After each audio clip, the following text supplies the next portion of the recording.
right to express my feelings, a right to escape them, to pull the weight from my chest before it can break me within, to get the sometimes lethal poison out, line by line, before it seeps too deep and starts to claim what's mine. Because if I let the thoughts linger, they darken the light I'm trying to shine. And who wants to be around someone lost inside their own mind? So I pour every shadow on the paper and let it all bleed, turning chaos to quiet, giving my restless thoughts room to breathe. Each word is a step out of places I don't want to stay, a fight for the dawn when my mind drifts too far into gray. It's not just ink, it's survival, it's learning to heal, a way to face storms without letting them steal what is real. So I'll keep writing, releasing what I can't outrun until the darkness loosens and the light is won. And maybe it's more than coping, more than a way to survive. Maybe it's a gift from my creator that keeps me alive. He knew my mind would run like rivers that overflow, so he gave me a place where the rushing thoughts can go. A father who understands the noise I can't always tame, who didn't leave me drowning in it or ashamed of my name. Instead he gave me pages where my spirit can unwind, a holy kind of mercy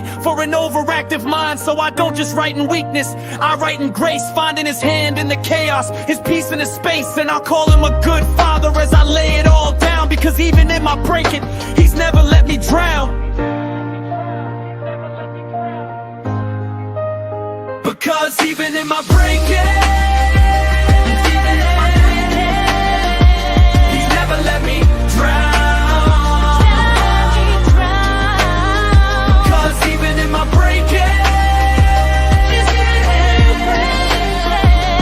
never let me drown.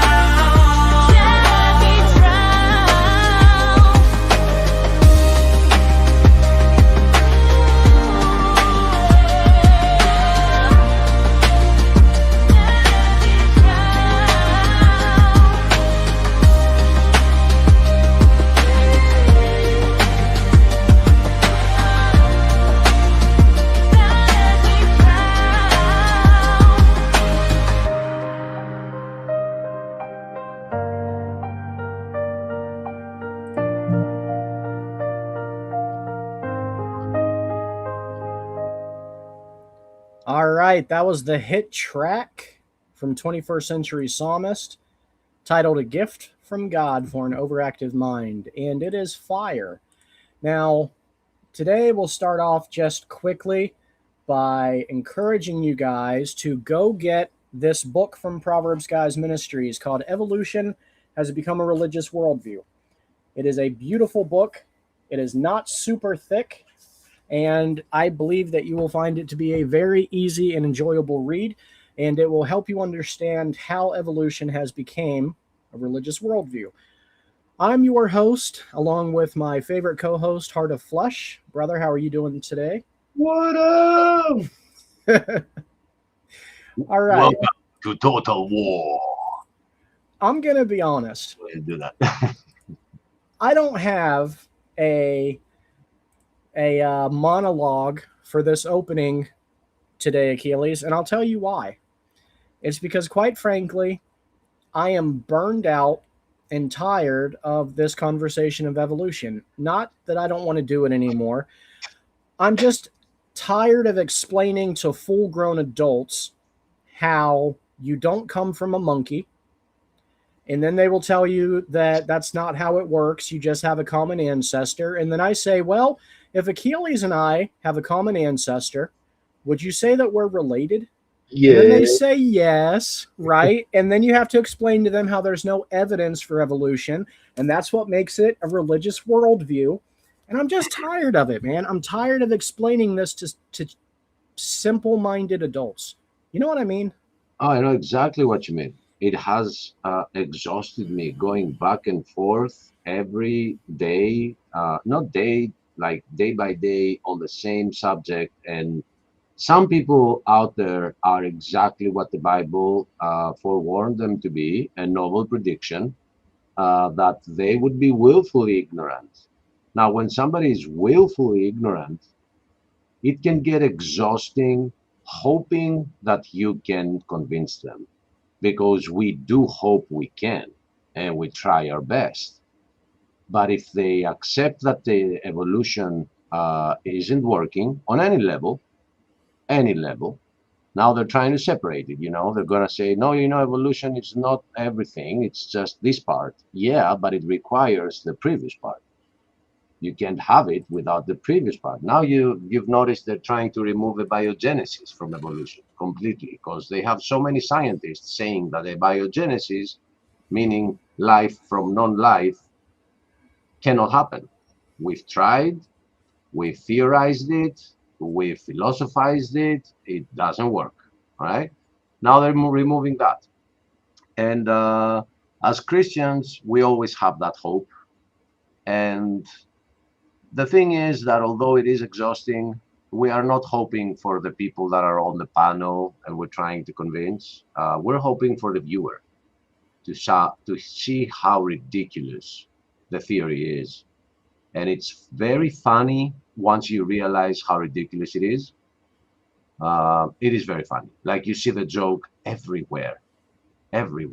But until you do, you fall for the lie of Satan, which is that you don't have a creator. Nobody will judge you. You're just an accident.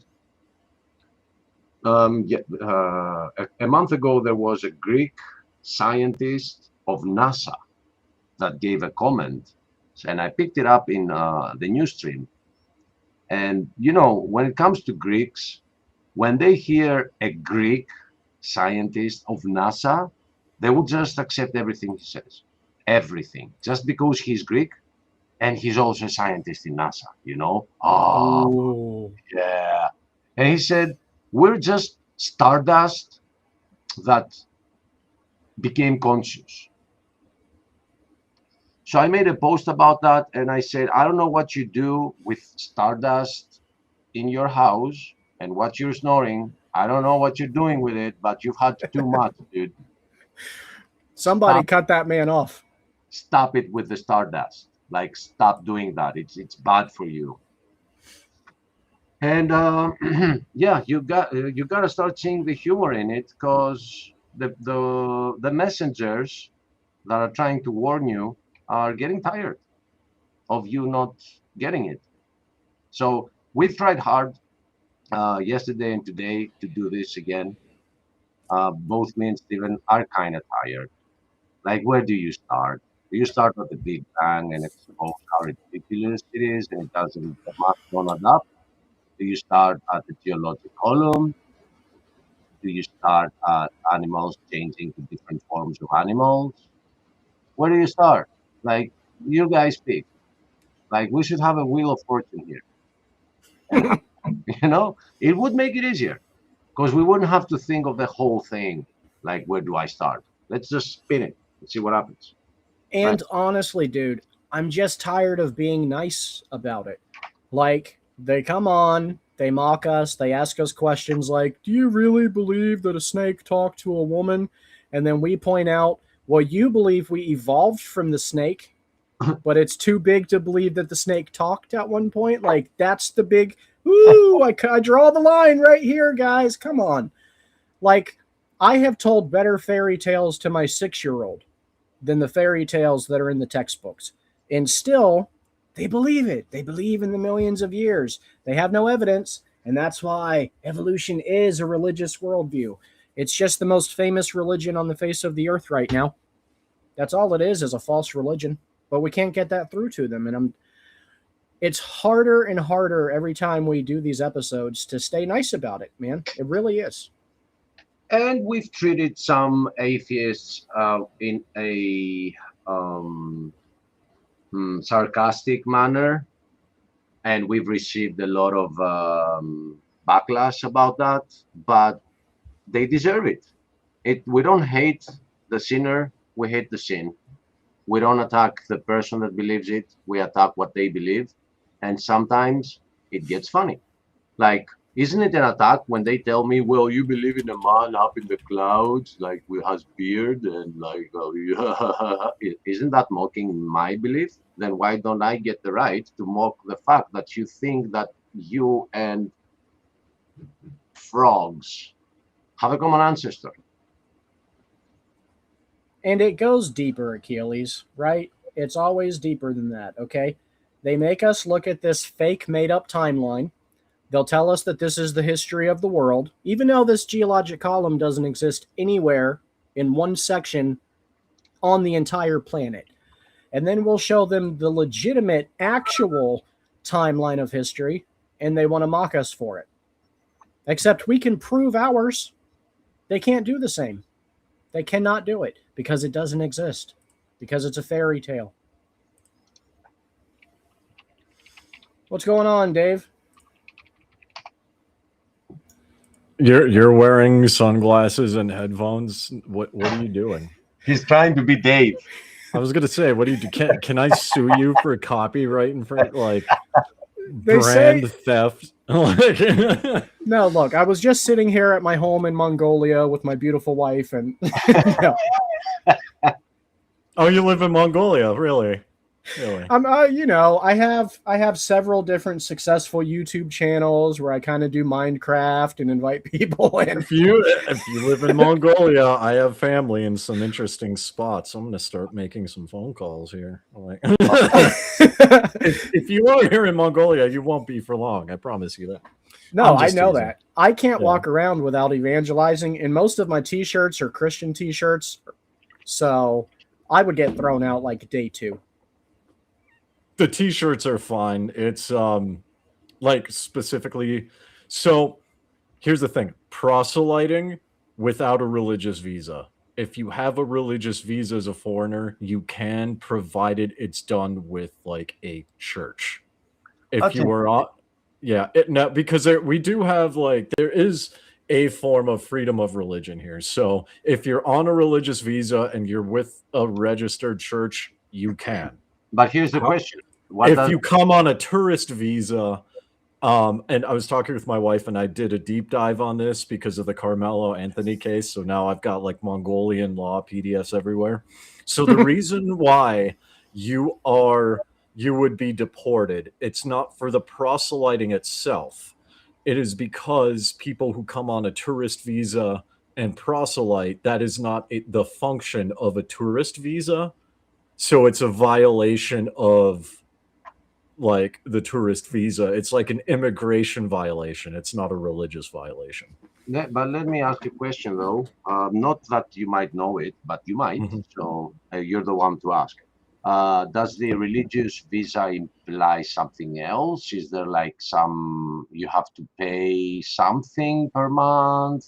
Maybe you are there, you have like a time limit. There must be something. Yeah, I was going to say, so like visas in general, like, I mean, whether it's a religious visa or even a work visa, the K1 visa, it is for a limited time.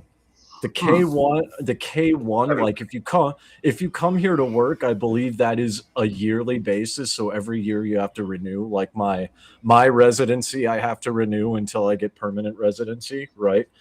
I don't know about the religious visa. My understanding is most people don't go that route. Because it's not a very common visa that people know about, right? A lot of countries don't do that, so a lot of people don't know about it. And B, from my understanding of the culture and what I've heard, it's probably going to be denied because foreign influence. So here's a question though. If you are on a religious visa, can you still go be a tourist? I mean, technically, yes.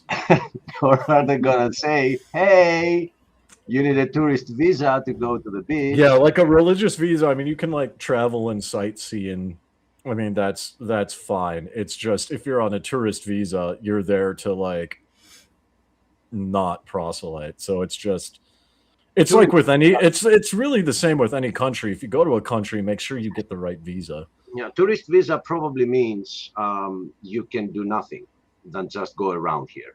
Like basically, you can't work, you can proselytize, you can't have a bank account. You can't have a bank account. You can't like buy or rent. You know, you can't like try and buy a house, or you can't rent an apartment. But I just figured out a loophole.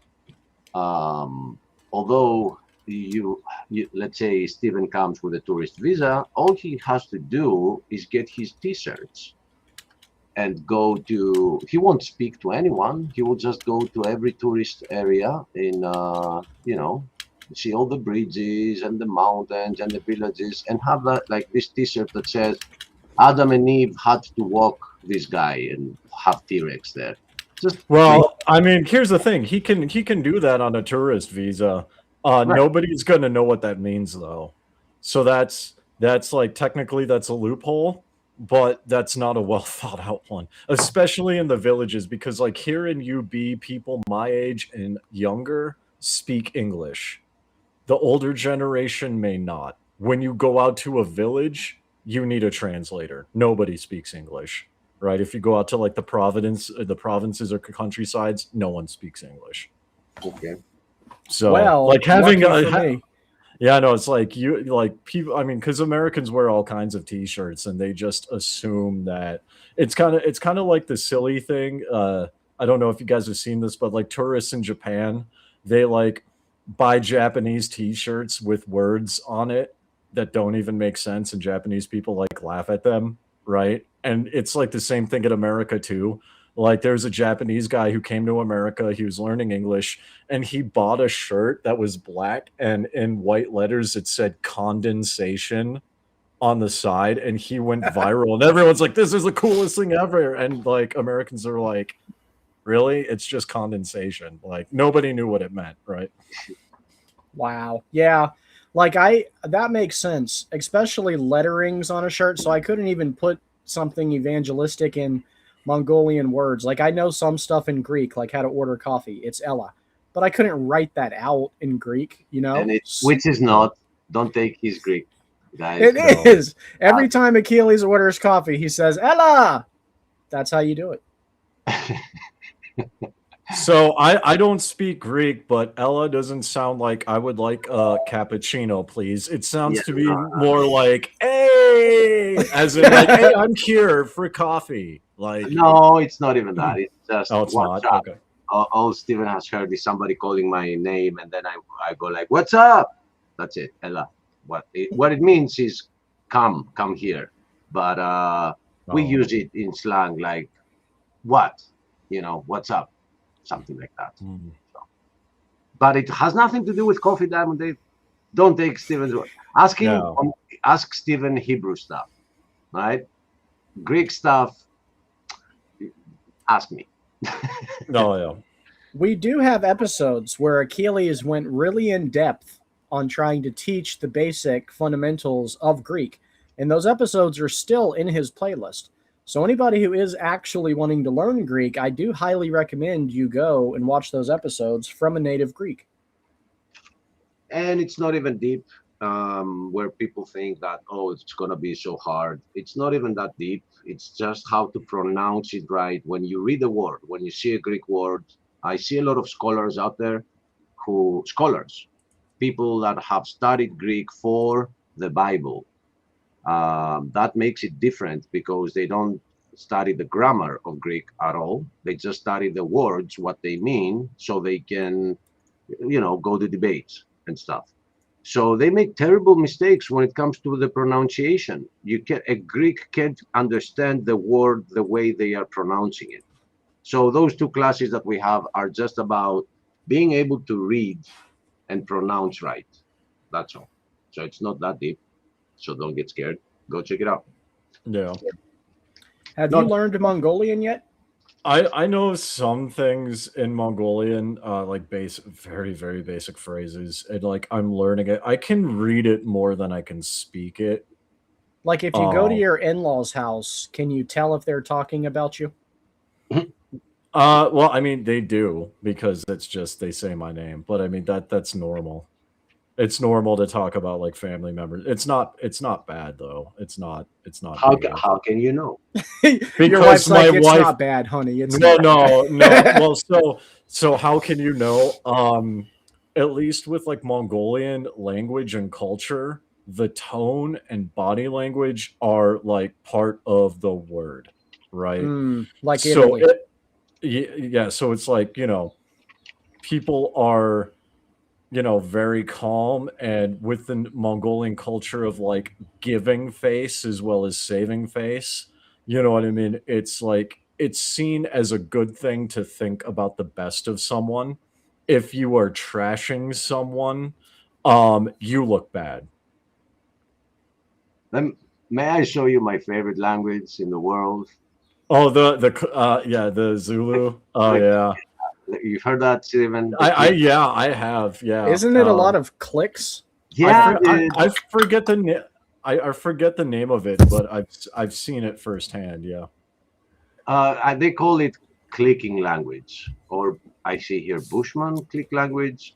I don't know, but Yeah. listen to this. Random. Very good morning. My name is Sakile Dube from Safari and Surf in St. Lucia.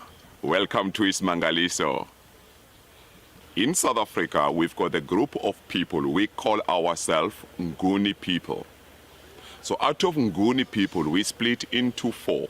All four of us, you will find us on the east part of South Africa. In a province, we call it Eastern Cape. There is Xhosa people, Ndebele Bushmen.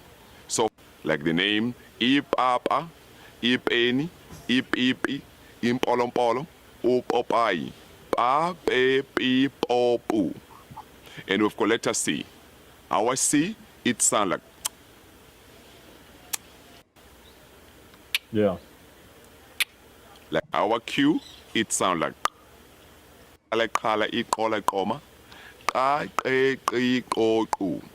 If we like to use them together in a word, when we say a water monitor jump a fence, in my language I will say uxamu weqa ucing. Uxamu weqa ucing. That's what I was going to say. Yeah. Yeah, I've seen that. Right. And that's still not the hardest language to understand. Australian is. It's upside down. I know, Australian is upside down. Like, it's so hard.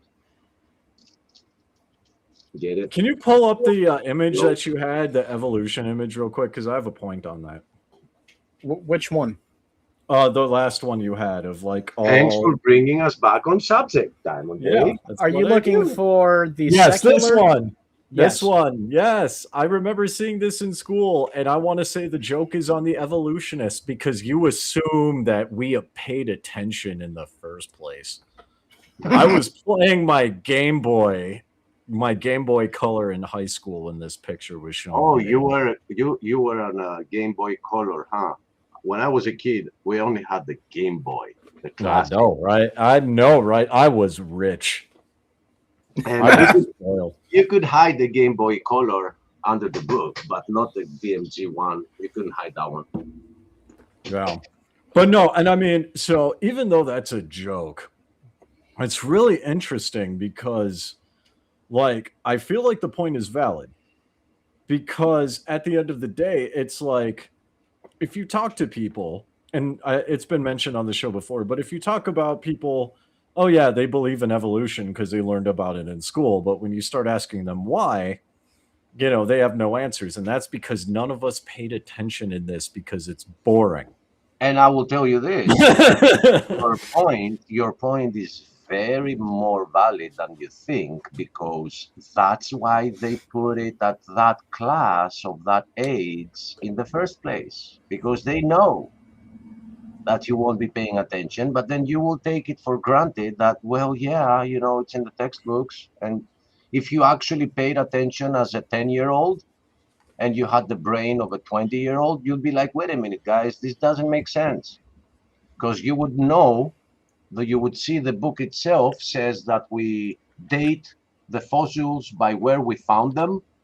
And then on the next page, it says we date the layer by the fossils we find in it.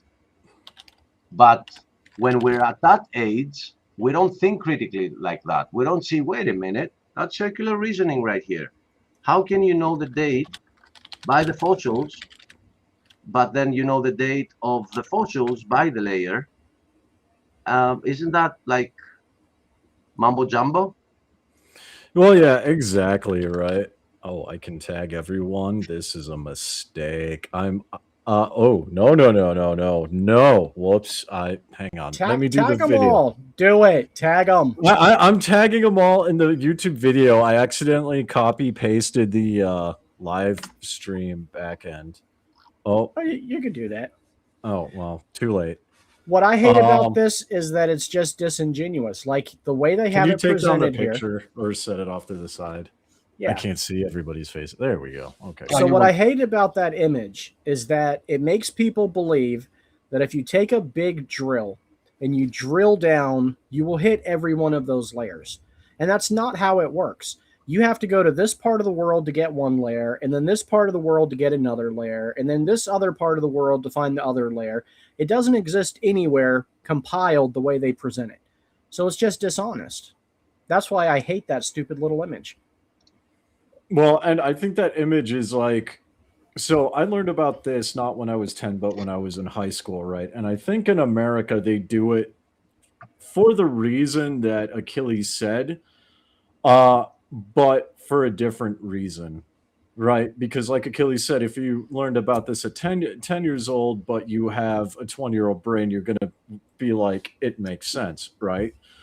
I'm just gonna be honest. In high school, when hormones are ranging and you got pretty girls in short shorts and spaghetti string, like you could put whatever you want on the page. I am not listening, right? But they do it for what me and Achilles were talking about earlier, because be like, yeah, it was in the textbooks, and that's what we learned growing up, so it must be true. I'm playing my Game Boy, and we're all like, as young men, we all have raging hormones in high school. And it's like, yeah, we're looking at girls and we're like not paying attention. Right. So I think that's why they do it in that age group in America, because I've never heard of that being taught at younger age groups. Well, after doing more digging here, I discovered it in 13-year-old children's textbooks. So, Yeah, 13 is high school in America. That's freshman year. It's 13 to 18 is high school in America. Yeah, so the kid is not ready at that moment to think critically. It just absorbs what it's being told, right? It doesn't ask the questions. And we as parents should be trained to explain to them that there is an issue with that. But that creates another issue. The child is going to raise its hand if it is well trained by its parents. It's going to raise its hand, and the teacher is going to hate that child because it's going against what the textbook says. But it has been disproven, and it is a fallacy. It is false. It doesn't exist. It shouldn't be in the textbooks. And it's not just that. That's just one example. That's just one thing. Like everything that proves evolution has been disproven in the past, some of them for 100 years now. And things that have been disproven for 100 years by science cannot be claiming to be science. So we should be the ones not allowing those books to begin with, not have the child do the battle with its professor. The professor is always going to win.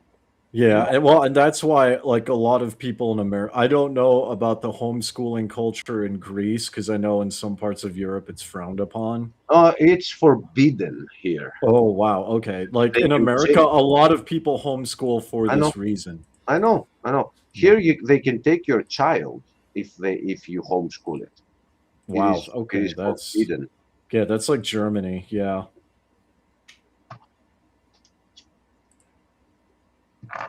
No rights. Yeah. Well, I was actually following a case because I know people who know there was a German family that, like, in Christian circles, they went viral. There's a lot of families from Germany that went viral, but this particular family, they came to the US to homeschool, and Germany has been trying to extradite them and arrest them and take their kids from them, right? Because what happened is they came over here. They were not US citizens, but they came over here. They moved over here. They're assimilating, and they want to homeschool their kids and teach them Christian values. Well, there's like, they're having issues with the American immigration system, and Germany's trying to get them back and charge them. Good luck. Well, if they get sent out of the country, that could be problematic, unless they go somewhere else where homeschooling is allowed. But like the problem is they still, their main problem is like the American immigration system, right? Because I feel like this could be a justified case of asylum, but US immigration law does not see it as asylum because Germany is not like a war-torn country and they are not in physical danger, right? So that's Yeah. how the immigration sees it. So they have to go through normal legal processes.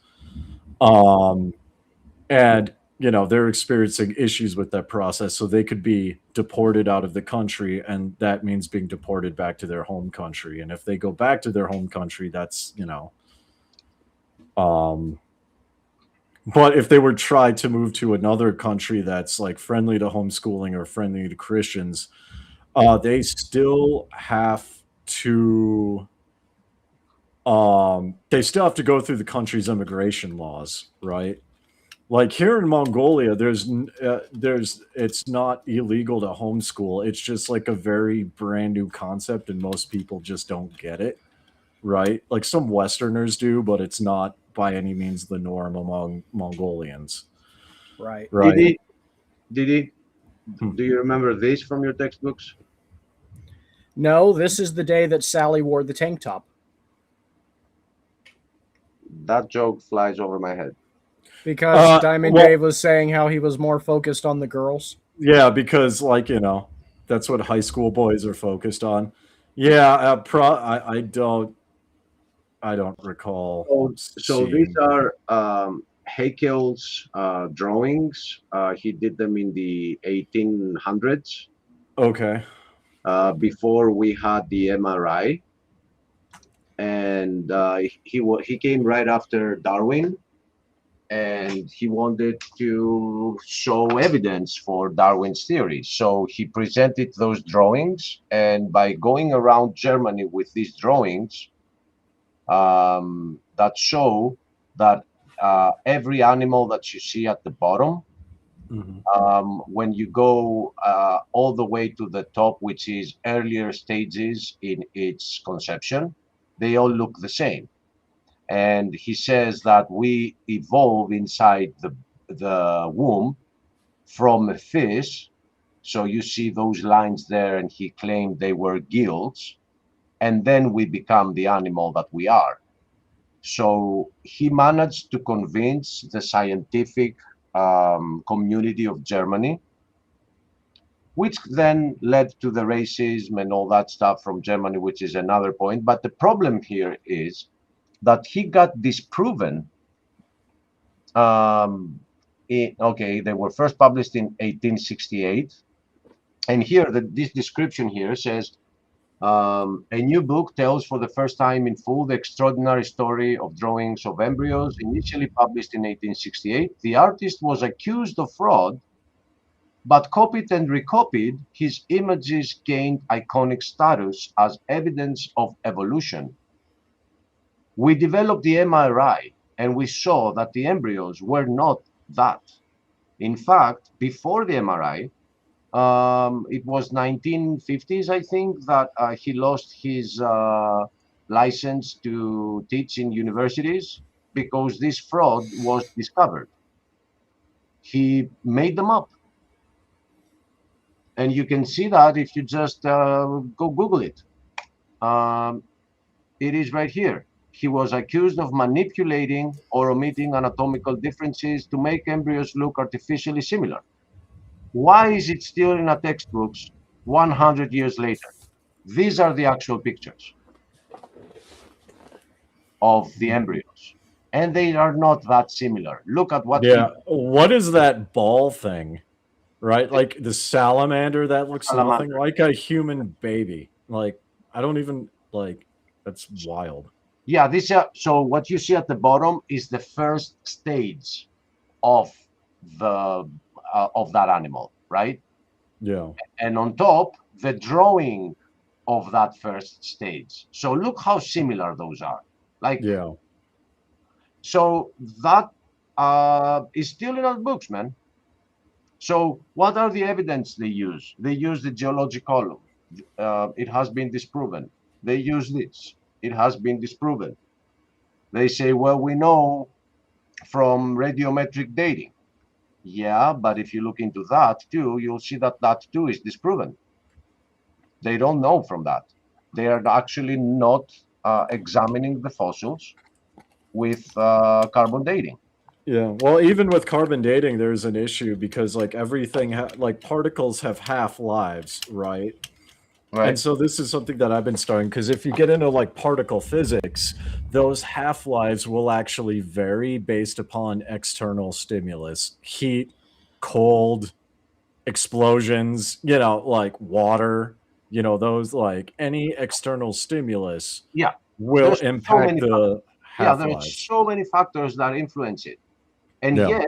yet, when you go search deeper, you discover they're not even using it because it fails so many times.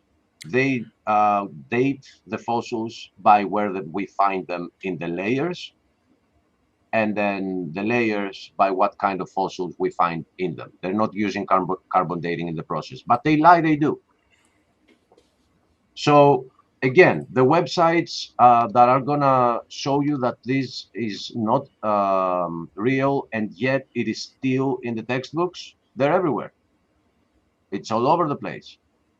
Now, to be fair, also, Achilles, a lot of people are going to have the question of why this matters. So I want to share this. This is why it matters. Okay. So I asked the question, how many of the genocides committed globally were led by men who believed in evolution? The list is Adolf Hitler with the Holocaust, Joseph Stalin with the Soviet Union. I'm going to butcher this, but Mao Zedong from China. Mao Zedong. Thank you very much. I'm glad you came tonight. Yep. And Pol Pot from Cambodia. Like, these are some of the biggest atrocities in the 20th century, 21st century, and it's all related to men who believed in evolution. Like we've said time and time again, evolution is the father of racism, communism, socialism, Marxism, and all the bad isms that have ever existed. I will say that this particular argument when it comes to evolution I don't use, and the reason is because there are religious people who've had a theistic world view that have also done massive genocides throughout human history. Yes, this is the modern one. I'd rather, and this is just my opinion, I tend to focus on like just the scientific facts and the data, right? Because I mean, Adolf Hitler was vegan. Is veganism evil? We can list, the people who committed atrocities that are I see. vegan. Yeah, I see that point. And if he liked soccer, that means that everybody that likes soccer is Hitler. Yeah, I get that point. But no, the thing is that he had a whole map of which race is superior than other races, and which race is allowed to intermix with another, and those that are banned from it. No. And it all goes So did back. Catholics. So did Catholics. Remember that. Yeah, we're not so fond of Catholics, and I think the Catholic Church is very guilty when it comes to Nazis. Well, yeah, and I mean that's just kind of my point. It's like I get that. I totally get that. This is I'm just expressing a personal preference, is all. Okay. Hey, Christian, I'm looking up something for Diamond David here. Hello. Pastor Padre Pike in the house. I've come here to bless my children. Christopher. Chris you're a pastor. You're an actual pastor. I actually am a pastor. Yeah. Oh, okay, that's cool. I didn't actually know that. I thought Stephen was just being silly like he always is. No, I was joking about the priest part. Like, he doesn't ever linger or lure anyone into booths to talk privately. He's all on the up and up. I was going to say, yeah, I'm married. Please don't touch me. I'm married. Thank you. Would it be okay if you weren't married? Plus, you're not a child anymore, so... Oh, yeah, that's true. Although Pike asked a great question. He said, would it matter if you weren't married? Yeah, it would matter. It would matter. Yeah. Well, actually, real quick before we get to Achilles' point, since we're on kind of the topic of this joke, I was on an ex-Mormon channel where, like, the Mormons are trying to be more mainline Christians, and they're adopting like Catholic practices now. Yep. And one of the ladies was like, maybe they're gonna start dressing the deacons, the young boys in like, you know, in robes like they do the Catholic Church. And I just pointed out with all the child abuse in Mormonism, please don't do that. We've seen this before. Please don't go down this route. Oh boy. Yeah. Yeah. Origin of Species. I remember this actually. Yeah, but Yeah, what you don't remember is what I'm gonna show you now. That the title doesn't end here. Can you note here that it has a comma at the end? yes. By Right. means of natural selection, and then it will go down into racism. Right. Or the Yeah. preservation of favorite races in the struggle for Struggle life. for life. Fun fact, this book is where phrenology comes from, if I'm pronouncing that correctly. For those of you who may not know, phrenology is the use of the bone structure of the face to indicate what is and what is not an acceptable race. Right, and that's why they've killed off the Aborigines, I think, where they were called, Yep. and that's why they had black people in cages next to apes to show how Yep. we evolved from them, and then we became black people, and then we became white, and that is the reason why the Japanese treated American soldiers the way they did, because they thought that we are more advanced than them. They're still animals. They have more hair on their bodies, so we can treat them as anything, as animals. And they did, by the way. The Japanese committed just as many atrocities as the Nazis. We just never talk about it. Yep, and that's why to this day, China and Mongolia, well, not Mongolia, but China, Singapore, pretty much all of Southeast Asia, they really hate Japan. They really do. They treated the Chinese like animals too. Yeah, there was the rape of Nanking. But I will say, while they did treat American soldiers horrifically, we did kind of pay them back by setting Tokyo on fire and then nuking them twice. Yeah.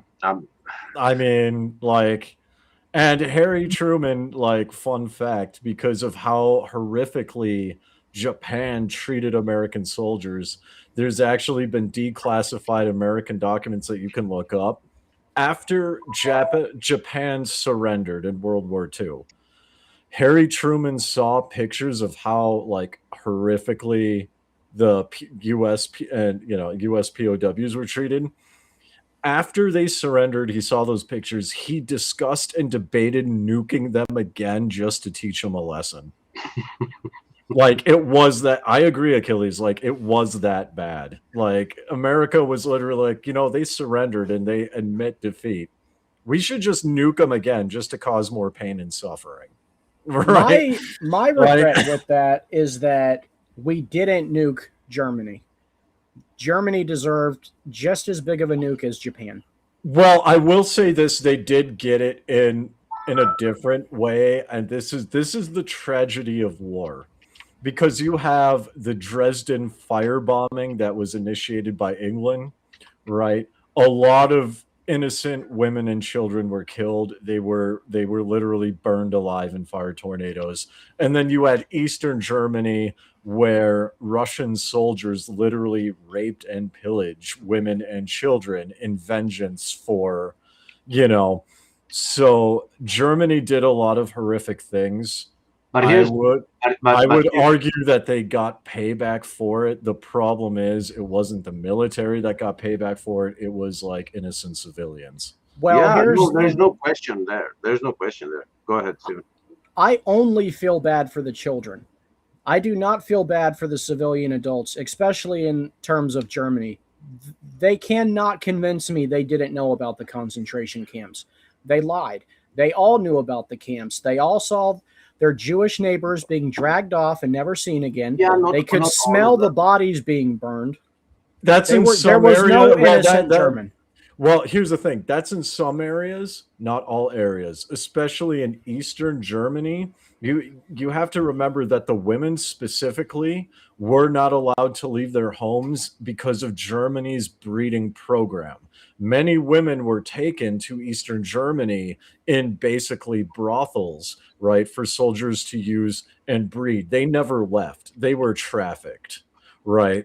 So those women in particular, and I've seen documentaries of those women where, yeah, they were from Berlin or whatever, but the breeding program started before the concentration camps even came to exist. So before the concentration camps even exist, those women were bussed out there and literally were crammed into these buildings and just made to breed. They never went outside. They never left. They didn't know.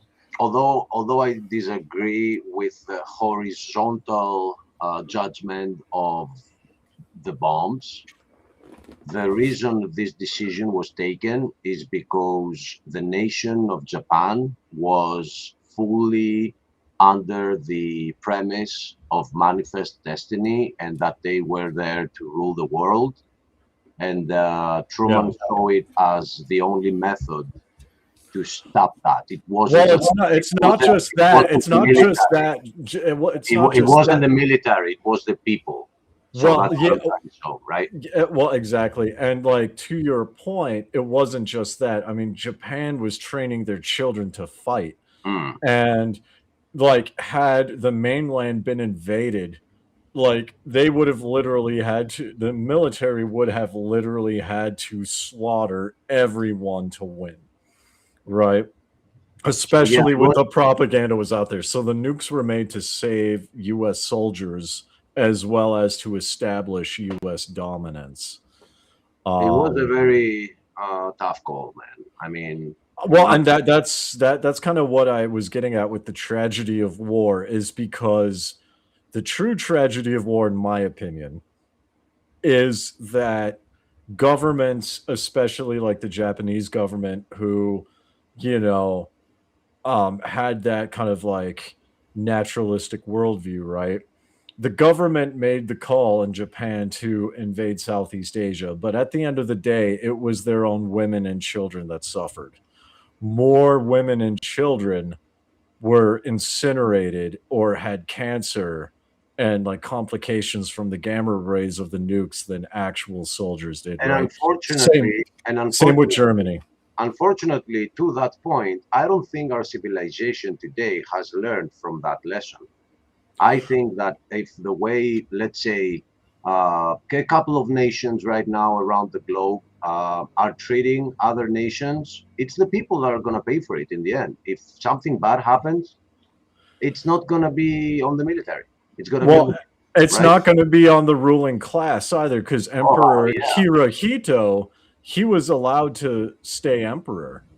Right. So he gets to live a lavish life, but his own, you know, it was the common man and the common woman and the common child that suffered the most. And that's the same with Germany. Right. Like what was his name? Adolf Hitler named Admiral, what's his name, to be like the new, Zimmer. You know, I forget his name, but I was watching a documentary on that. But anyway, like Admiral, whatever his name is, was chosen to be like Germany's new like Reichsmarshal or whatever the Germans call it, the new German president, right? So, and he was tucked away safely, you know, in a naval base in northern Germany, while it was the women and children and common person that were suffering the wrath of like, not just being that. squashed. Not just that. I'm pretty sure you've heard about the whole conspiracy theory about Adolf, that we kind of DNA'd his body, and it turned out it was a woman. Yeah, the speculation is that he ended up in Venezuela, along with a lot of his high-ranking officials. Yeah. But then America has blamed too, because then what did we do with all their scientists? We brought their scientists here to the States and put them in all of our programs. Even NASA's founded by one of the worst Nazis there ever was. Werner von Braun. Yep. Operation Paperclip. That's what it's called. And what the actual supposed number is that there were like 400 scientists. 200 of them were rocket scientists, and they became NASA. And another 200 of them were the mind controllers, and they became your media. So yeah, it's it's good living in the Fourth Reich that we all are worldwide right now. But back to the subject. when did he get back? And I don't know if Stephen is. I'm here. I'm here. I just ran to get another drink. That's all. The thing is that when you see like two nations and then a third one, communism taking over China, and how they used evolution to remove every theistic understanding of this world. And you see the crimes that communism has committed. You have three nations. You have Japan, Germany, and China being so strong on a very specific atheistic understanding of the world that is also racist because it doesn't see that we all carry the same blood. And they're like, there are differences, we are superior, and that's where it all starts. When you think you are superior than somebody else, then you get the right to do whatever you call with that somebody else. Well, and this is the thing, and like this goes into the naturalistic worldview, goes into topics of like abortion and like It's there too. It's there eugenics. in the Yeah. list, yes. Hey, Because I want one of the things, like I'm more aligned with Christianity in some ways, not fully when it comes to like topics on abortion. Like, granted, the concept of like pro-life and like, you know, pro-choice don't exist really outside of the West. That's not really a thing here. But yeah, it's interesting how like in America, people with like a naturalistic worldview, they'll like get an abortion for like any reason. Whereas like even here in Asia, people who don't believe in God, there's still like a general respect for life. Like here in Mongolia especially. And so it's like there's a lot of like consideration and like concern about engaging in like abortion. Because I do like, being a theist myself, I do believe there are times that it, like an abortion in the case of like, you know, incest or abuse of a child or, you know, like grape in general, right? Or even the life of the mother, I think it can be acceptable. The only thing overall, is, but overall, when you think, even if it's not true, but when you think there is somebody above that is going to judge your actions, you treat people differently. yeah, well, and it's not even just that, because as a Hindu, we take a different approach, right? So, like Christians, you know, like you said, if there's someone above that's going to judge your actions, right? You know, that plays a role in it. For us, as like for me as a Hindu, we believe that the soul does not enter the body until after birth, right? However, there's the concept of reincarnation, right? And that has a function, that is a purpose, right? That soul is coming into that new body to, you know, to either atone for past dharma or to ascend. And by engaging in abortion, you are interfering with another soul's spiritual journey, right? And for that reason, even though I say yes, it should be a woman's choice outside of Hinduism, like my wife has the same view, right? Like even if there were like complications or things like that, we would be very hesitant to just do what people in the West do and say, okay, yeah, let's just abort the pregnancy, let's terminate the pregnancy. We would be very hesitant about that. Let me You ask you know, this. Let me ask you this. Other than I don't think it's only a woman's choice. I think a yeah, child comes from a male and a female, so therefore it should be true. both their choice, right? Yeah, But there are cases where I understand where they say it's the woman's choice alone because the man is nowhere to be found. Okay, yep, but here's a question: sure. uh, Isn't a man's choice to grape a woman? Exactly, yep. Therefore, yes, of course, you have the choice to be a murderer. Yeah, and I mean that's the thing too. So we don't see abortion as murder, but we also do see like we do have a similar worldview where as a man, as a married man, I have a responsibility to care for my wife. So it's not here in Mongolia and like in India and other parts of the world, it's not just a woman can do whatever she wants, right? Like if a man is involved, especially when they're married, the man does and very much should have a say. And the man, in my worldview, and this is just my opinion, but like as a married man, my obligation is to preserve life to the best extent that I can. Okay. So let me finish because I'm going to explain this. So let's say my wife is pregnant and there are complications.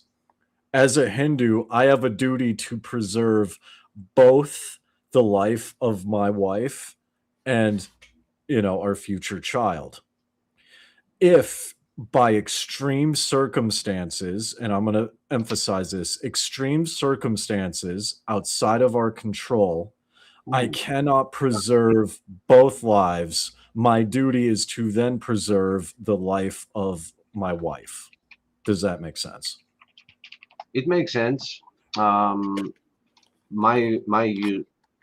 usual issue is that we as grown-ups get that right of protecting our life, but who's going to protect the life of the unborn, which can't protect it?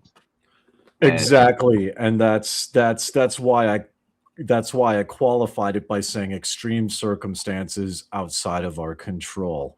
I very much disagree with getting an abortion personally, because I believe in that, there's a soul involved. I believe that there is deity involved. So I don't personally believe it's acceptable to get an abortion just because you don't want to be pregnant or because you don't feel like you can raise a child. So here's a point you're making here that I'm just gonna highlight it. Go for it. That when atheism and its lovely theory of evolution are saying that there is no soul and it's just an animal, which just it's just random, there's nothing making it any special, that is behind this wave of abortions that we see today. Because we gotta see that, okay, there are the examples that make the debate, but the majority of the rule, the exceptions to the rule just prove the rule. And the rule today, my brother, and that, is that we want to have sex and not have anything. I'm losing my not have consequences to the action. Yeah. Right. Yeah, that's a very big thing in the West, because it's like here, like abortion is a thing here, but it looks very different than the West. And it's very much like a social taboo. But like, I mean, my wife and I are married, and I could just say this because it doesn't give too much away, but like most married couples who are just married and we're getting our foundation established, we use contraception, right? There are ways to prevent pregnancy. There's also natural family planning. But they fail, and I've had them fail on me. Right. Sure. And that's a possibility. But the difference is, and this is just my anecdotal experience from the young people, like 37 and younger, the millennials who go to bars and hook up and stuff.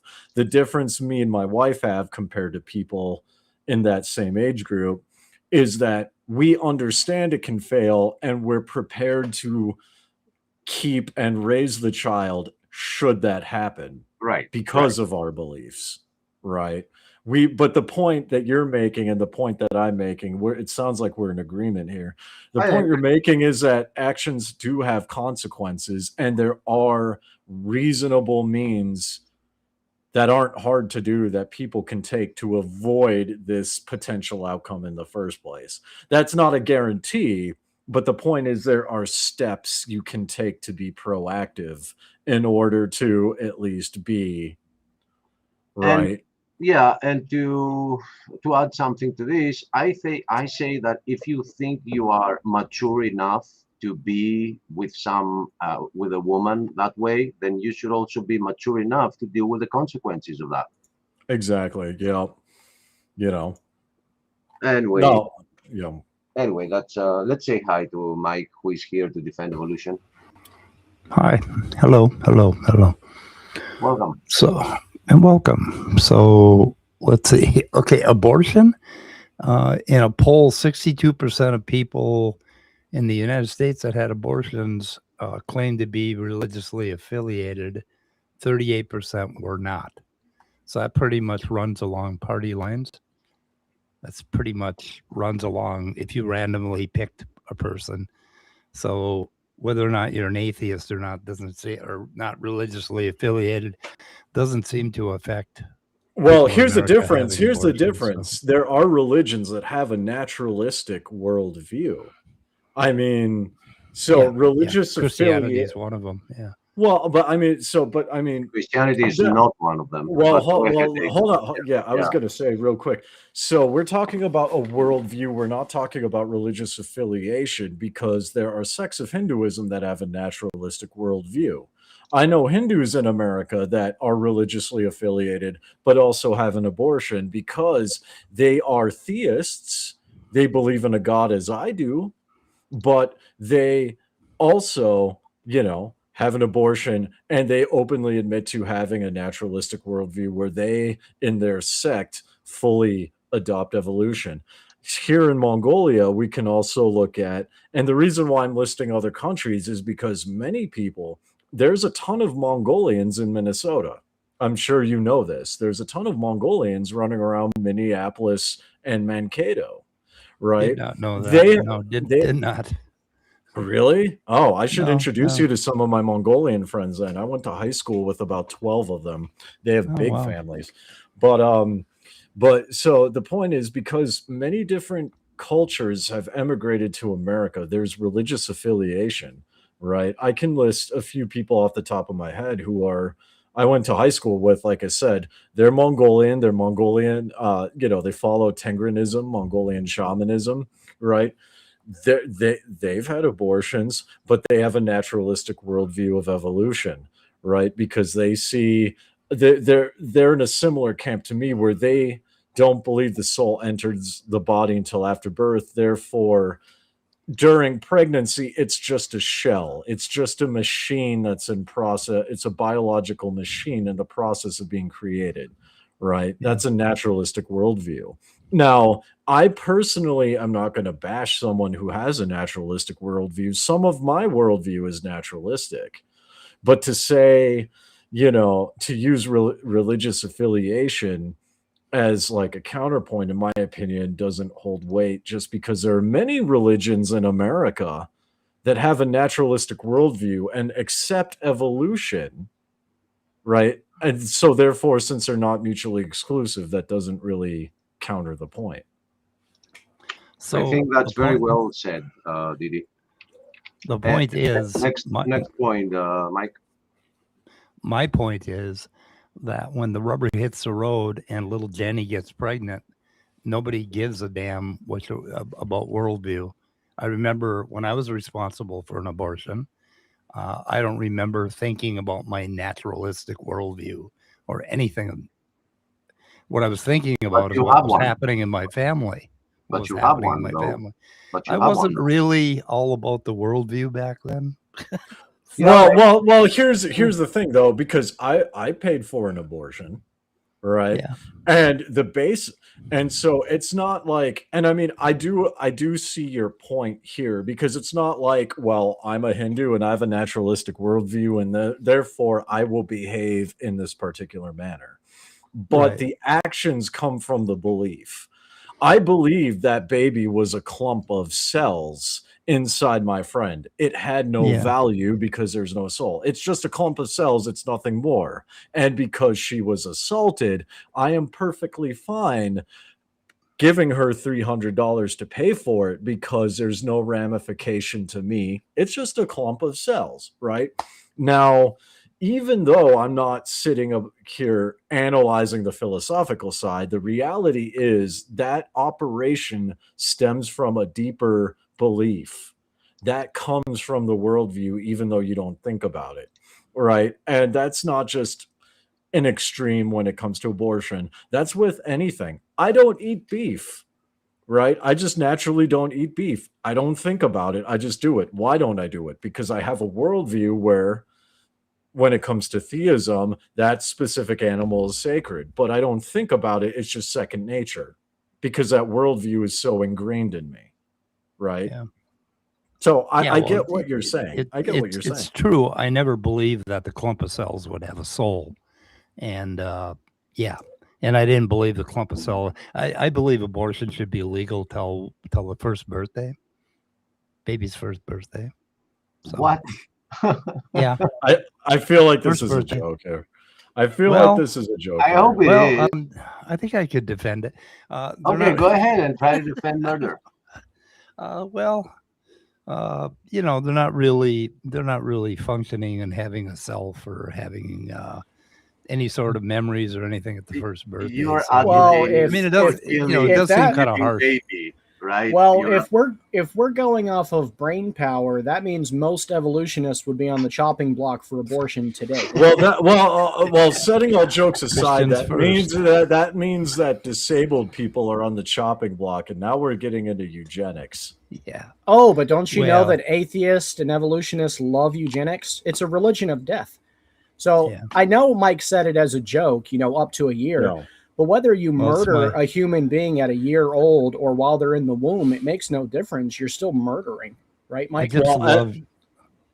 I Go love ahead, doing Mike. that to Christians. I love telling them abortion. Well, I can see where Mike because is going. okay, we can compromise, right? They can start talking me down, and they can talk me all the way down to 3 months. So that's kind of where I'm at. mean, I don't can find co- murder joking matter, but hey, I'm glad that Yeah. your religion Well, of death finds it I funny. mean, I this think it's is funny why. as hell. Well, it's humors and the beauties in the eye of the beholder. But I mean, like, I think we can universally agree that children, like harming children, is wrong. If not, I am going to come back to America and I'm going to prison, and that's all I'm gonna say, right? Like, right? And this is kind of the point and this is where I personally agree with Stephen and Achilles, right? Because even though we have a very, very different worldview and a very, very different theology, human life has value, right?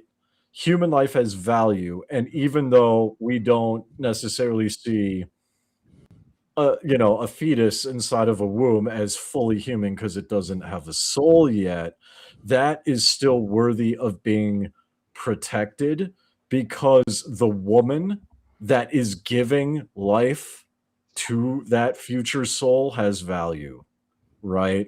And I think, to your point of people not giving a damn because of a woman is pregnant, that's one of my biggest critiques of Western culture, because people talk about don't abort, give it up for adoption, yada yada yada, and I'm like, no, this woman doesn't need to be lectured. This woman was assaulted, this woman is scared, this woman needs to be loved, this woman needs to be provided for. Where are the men? I don't care if it's a church or not.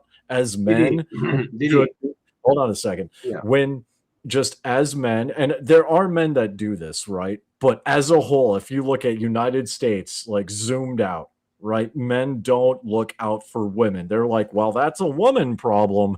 And then they leave them alone and they're terrified and they're scared. Whether you're a Christian, Hindu, or other belief system, men are providers, men are protectors, and we should be looking out for those who can. I do not disagree there, because I do think our states, not the United States, our states, my country too. All right. Yeah. They don't treat people the way people deserve in general. So that I agree 100% that a woman like that should be protected by the state. But to the original point that made you say this, let's say by accident something grows in my yard, which is actual food, tomatoes, right? You might, I know you're gonna say tomatoes. I mean, I say tomato, but No one really says tomatoes. Nobody. so Right. if I have that growing abundantly in my yard, should I just burn it because I don't want it? Because I know a lot of couples out there that they're trying and they can't have a child. So if a woman happens by her choice or not to be now pregnant, she can give it away. If there Well, was a and state, I need to jump in. that would actually provide for her and her pregnancy, I agree with you there. But we've taken this easy route, which is just get it out of the way. I think that's the easy route. And I got to jump in. Because Jump the in. adoption Yeah. system, the adoption system in the U.S. is nothing more than human trafficking. I don't know about Greece. I don't know about It any other is. countries. It's human trafficking, and this is what gets me heated, especially since I'm drinking. And I apologize if I might use a little bit of language here. It makes me Please mad. don't. Please don't. Because, yeah, I'm going to do my best, but I get heated because adoption. Well, first of all, like, the adoption system is broken. It's just human trafficking. So the argument of, and this isn't to you, but this is to Americans in America who say just give it up for adoption. There are 700,000 children waiting to be adopted, and statistically, the majority of them will end up in homes where they will be essayed, right? And that's evil, and that makes me sick. But also, and I'm just going to go off, and you guys can yell at me in the chat or whatever, this is the fault of the church, because the Apostle Paul himself says, and I'm going to quote Jesus here in a second, but the Apostle Paul says that true religion is caring for the widow and the orphan. Jesus himself said, anyone who harms a child, it is better for him to hang a millstone around his neck and throw himself into the sea. Amen. Right? Now, this is the problem. The church in America has failed 100%, because there are women who have been assaulted. There are women who have been made mistakes. They are scared. They are alone. They have no one. And instead of the church reaching out, taking them in, ministering to them, helping them bear these children, giving these children loving homes, what has the church done? They've made mega churches. They've made millions of dollars. They've done absolutely nothing. They've turned it into a political talking point, and these women are left to suffer. And then Christians wonder why women run off and get an abortion. It's because they have no support from the church. It's the church's fault in America. And honestly, the Christian church in America, with how far it has fallen, right? And I'm just going to qualify this. A Christian church in America, nowhere else. The Christian church in America, in my opinion, deserves to die. It deserves to collapse, because they failed these women. They have failed these children. Children are the number one country on the planet for child trafficking is the United States. The church has failed. It should not call itself Christian. It has no right to call itself Christian. Christian men have failed. I want to push back on this. I disagree with you. It is not the Christian church's fault that we have been pushed out of government. It is not the Christian church's fault we've been pushed out of the education system. And it's not the Christian church's fault that we've been pushed out of the healthcare system. All the product of what you just mentioned is the product of evolution. It is survival of the fittest, which is a demonic theory that comes from evolution, not the Christian church. So while I agree with... No. Let me finish. While I agree with you on many of the points you just made, it is not the Christian church holding the bag. It is Mike's fault and other evolutionists' fault that we have no say in our government, that we can't teach scripture in school, and they're allowed to peddle this filthy evolution theory, survival of the fittest, to our young children so that they grow up brainwashed believing that garbage. You want to know why men aren't stepping up? Because since they were children, they've been taught the survival of the fittest. They've been taught to fend for themselves and not worry about their neighbors. So no, it is not a fair critique of the Christian church. That critique belongs to Mike. Well, here's a question. Christians historically were in government. Hold on a second, Mike. Chris, and this is a sincere question, right? This is a sincere question, because I don't understand this point. Christians were responsible for the education system historically. Christians were in government historically. Christians elected people historically, and Christians were politically involved historically. So what happened? Like, where, and this is, I might be wrong. And hold on a second. Let me finish. I might be wrong, and yell at me all you want. But from what I'm seeing historically, the Christian church, something happened where they let themselves get pushed out. What happened?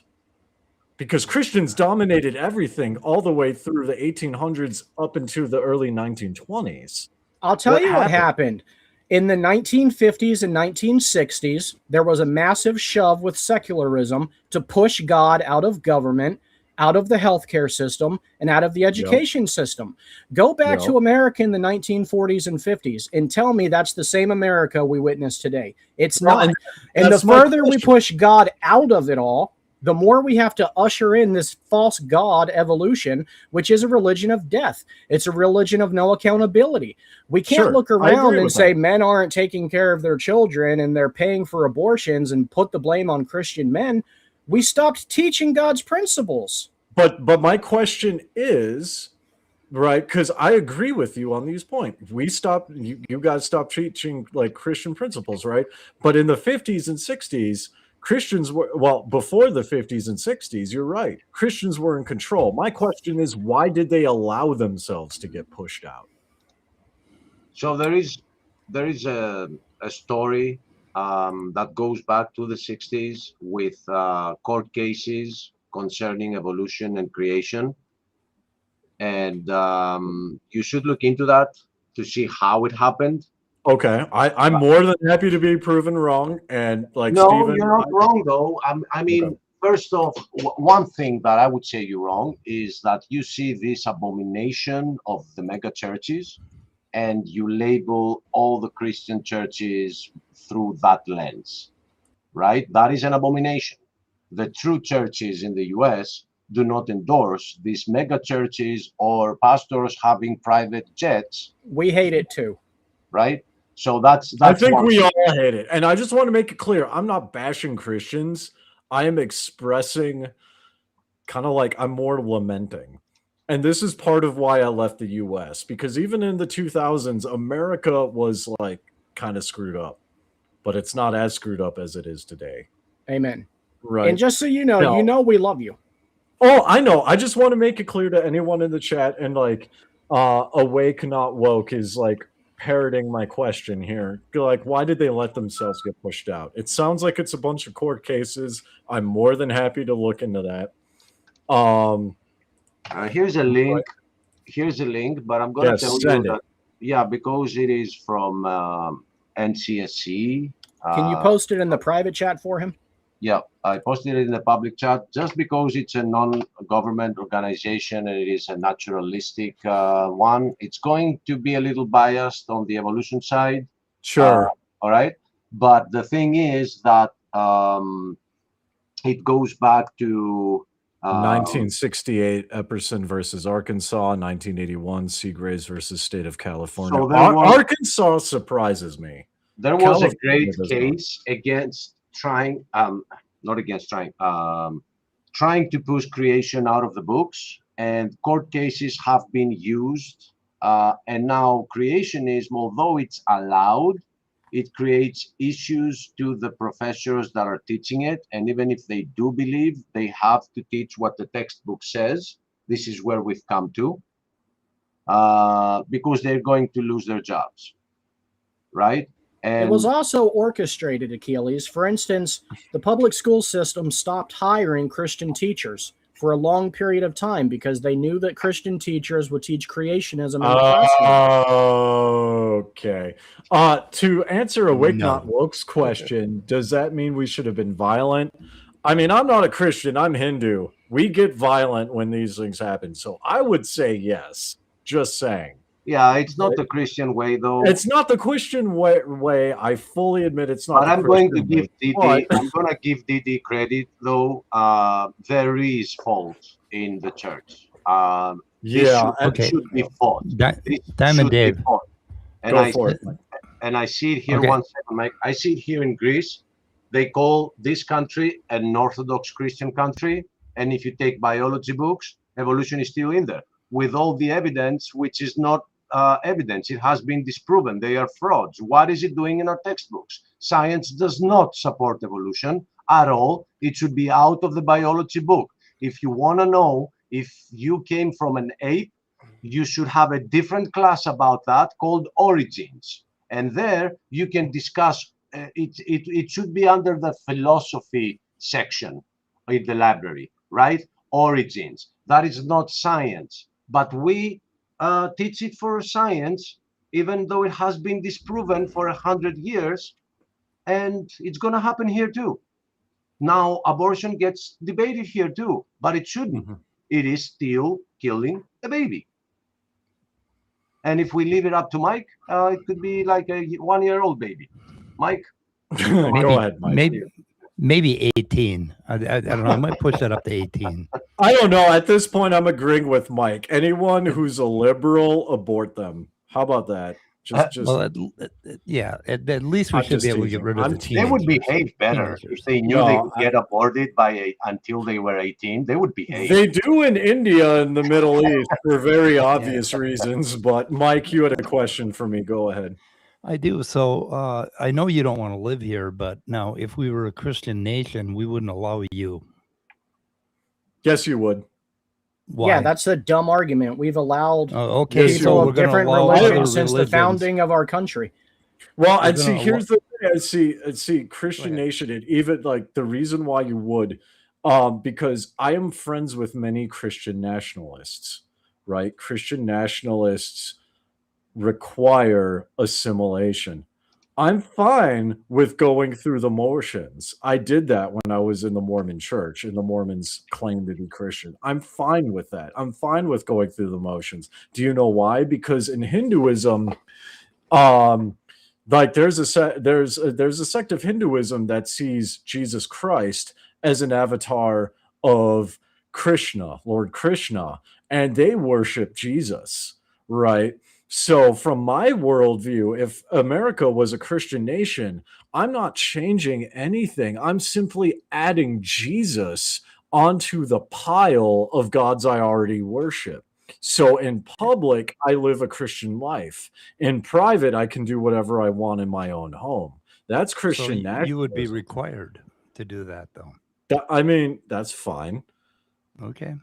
I mean, Mike's point, I live in a caste system and I live in a nation. Mongolia requires you to register your religion. And if you are a religious minority like I am, they monitor you. Everything you do and everything you say, you live on the internet. I've been to China multiple times. My wife and I have even talked about moving to China, which is more strict than Mongolia. I am fine with that because I was raised that way. That does not bother me. That doesn't bother Hindus. That's why there's a lot of Hindus in Minnesota, and you can Google this. There's actually a very large Hindu temple. I believe it's still in Minneapolis. It might be in a suburb, right? But there's a large Hindu temple, and many Hindus, they're fine with that because, okay, we are required to worship Jesus. Well, we don't see Jesus as a bad figure. He's a Swami. He's a spiritual teacher. He's essentially a guru. I have multiple gurus already. I'm required to add another one? Okay. Now what? The point is, though, is what Mike said is fundamentally flawed. We have been a Christian nation since the foundation. We're 250 years old. For the majority of that time, we have been a Christian nation with Christian principles. We have never forced any immigrant to come here and be Christian. Name one time in our history we've done that, Mike. You can't because it's never happened. You haven't been allowed to make laws according to religion. That's bullcrap. Most of our founding fathers were Christian men. They had all the ability to do it, and we didn't. That's not what a Christian nation is, and you know it. That's a lie, Mike. Now, also tell me, in 250 years, while we've been a Christian nation, when have we ever forbid Hindus from coming here? Name a time in history, or admit that you're lying. How about Muslims today? I think we have a lot of Muslims here. And if you disagree with that, you're either blind or you're lying. Are you blind or lying? We have a lot here, but are we letting any more in the gates? Yeah. Okay. Yeah, we are actually. No. Stop. You're not going to make false arguments. Show me an article that says we're banning Muslims from coming here right now. Or Buddhists. Trump had a ban on no, Muslims don't say Trump. Show me the law that says Muslims can't come here. Don't make these false arguments. I'm not going to allow you to come here and lie, Mike. I'll kick you right off the panel. You come here with facts, or you don't come at all. What did I miss? Mike, not being able to provide a single law where the United States has ever banned a Muslim or Hindu from coming here and practicing their faith? Yeah, that's because not he's a thing. lying. It's never been a thing. Mike knows he's lying, but he gets away with this Even crap on well, other see, channels. here's the thing. There have been immigration restrictions on particular Muslim nations like Somalia, Afghanistan, and Iraq. Like there have been immigration restrictions, but there are tons of Muslims that come. Like Exactly. Kazakhs. There's a ton of Kazakhs that are Muslim and they go to the US, right? Some of them show up here for some reason, right? Yeah. But right. So I mean, I don't want to bash Mike. And like I said earlier, I just want him to show facts. If he's going to make a claim like that, he needs to show a law or show a fact. But in 250 years of our history, he can't show one law that describes what he said that we do. It's a lie. Because you're not in power. It's because you're not in power. If you were in power, you would do it. We have been in power for the first 200 years, Mike. Never going to get for the first 200 years, we were in power. We had all the congressmen, all the senators, all the presidents. We had the Supreme Court. It never happened because that's not what a Christian nation is. You don't understand the Christian faith. You don't understand the Christian culture. You just know and the Christian culture is tolerant of Hindus. I lived in Coosa, Georgia, which is an unincorporated community 30 minutes north of Rome on the Alabama line. I've met KKK members. They did not care I was Hindu. I was open about it. They did not care. Period. I can bring you there and introduce you. I went to Rome Church of Life. In fact, at that time I was studying philosophical Satanism. They did not care. Rome Church of Life. I'm still friends on Facebook with the pastor and the assistant pastor. They did not care. Yeah. And these are people that many I can't speak for you, but many people I know would call them racist. Because they are Christian nationalists. They are open Christian nationalists. It's on Facebook. I can give you their names. And Diamond Dave, we're a Christian channel. We have complete autonomy over everything that happens on this channel. Our head moderator is an atheist, Robin, and we love her. You are moderator of the month. You're on almost every panel we have, and you're Hindu. So this is the Christian culture, Mike. And no, we don't exclude people or try to force them to believe the way we do. That's a lie. It's never been that way. And for people who don't know, this Chinggis Khan statue, like behind me, my wife's father sculpted this monument. I literally pray to this, and I'm on this channel. We don't endorse on that. Yeah, we don't endorse. Now, I want to say, now Achilles is right. They don't endorse that, but just for Mike and anyone who may not be Christian, I literally pray to this. We literally have a room, and I can send you a picture of it. It's a sunroom with Buddhist gods that we believe that are imbued with the essence and energy of those gods. I pray to those gods. My wife prays to those gods. This church does not endorse it, or this channel and its ministry does not endorse it, but they let me come on here and speak anyway. Okay, let's back up a little bit to the earlier discussion where you were lamenting that Christians are not in charge of this country. What do you mean by that? Exactly what I said, because America has been historically predominantly Christian, right? So we can sit and debate about individual presidents or individual founding fathers who were deists or, just whatever, or Freemasons. We could have that discussion. But at the end of the day, the culture, the people, right, is Christian. We agree on this. Okay. We also would agree what that did you mean? What did you mean that they weren't in control of this government? What is it, like Stephen? I think you said the same thing. You were lamenting that they lost control of the government. What do you mean by that? Exactly what I said. Okay, what would the alternative be to what's happening right now? How would they have control of the government? Honestly, what would that in mean? my opinion, are you asking my opinion or the Christian opinion? I'm asking Stephen particularly because I think he was saying that we've lost control of the government. So what would it mean if Christians were in control of the government? What would be different? For one thing, we would have less mass school deletions. because that's a product of your worldview, not ours. You'd have We would less have what? no. Don't Le- ask me a le- question unless you let me No, answer no, it. Mass I school didn't understand deletions. what- I You know, when a didn't student when a student walks in a school and starts okay. deleting other students at a mass casualty rate, we would Okay, have if less Christians of were that in- if it wasn't for your worldview. We would have less Christians were in abortions if it control wasn't of the for your government. worldview. Okay, no abortion. Okay, you'd get rid of abortion. That's good. What else? Why are you putting words in my mouth? Well, He was you said talking we- about school shootings, but YouTube doesn't like that word. Yeah, I know they don't like that word. Well, screw YouTube. But I don't understand how the government would control. Why doesn't the government control mass school deletions? Because right the now? culture, because the government is a reflection of the people that elect them. Do you know why Okay, we don't and- have do you know why we don't have mass stabbings here in Mongolia? Because not a lot of people have guns. We don't have the culture. Do you know why we don't have mass stabbings here in Asia? It's Why? because the culture and the people of that culture elect people of the government, and the government is tasked with enforcing the legal law, the letter of the law, but also the spirit of the law, which is the culture, to maintain the culture. That is why violent crime is very low here. That is why, I mean, crime in general is very low in Asia, right? That is why. Okay, so what else, Stephen? What else would change if Christians were in control of the government? I would say the biggest thing is everything would change, because we could fundamentally change culture by taking evolution out of the public school system, stop teaching our children that they're animals and they have no value, and in turn, they would respect human life. We would have less abortion, we would have less mass school deletions, and most of the world's problems would go away. It's your worldview that's been peddling this death.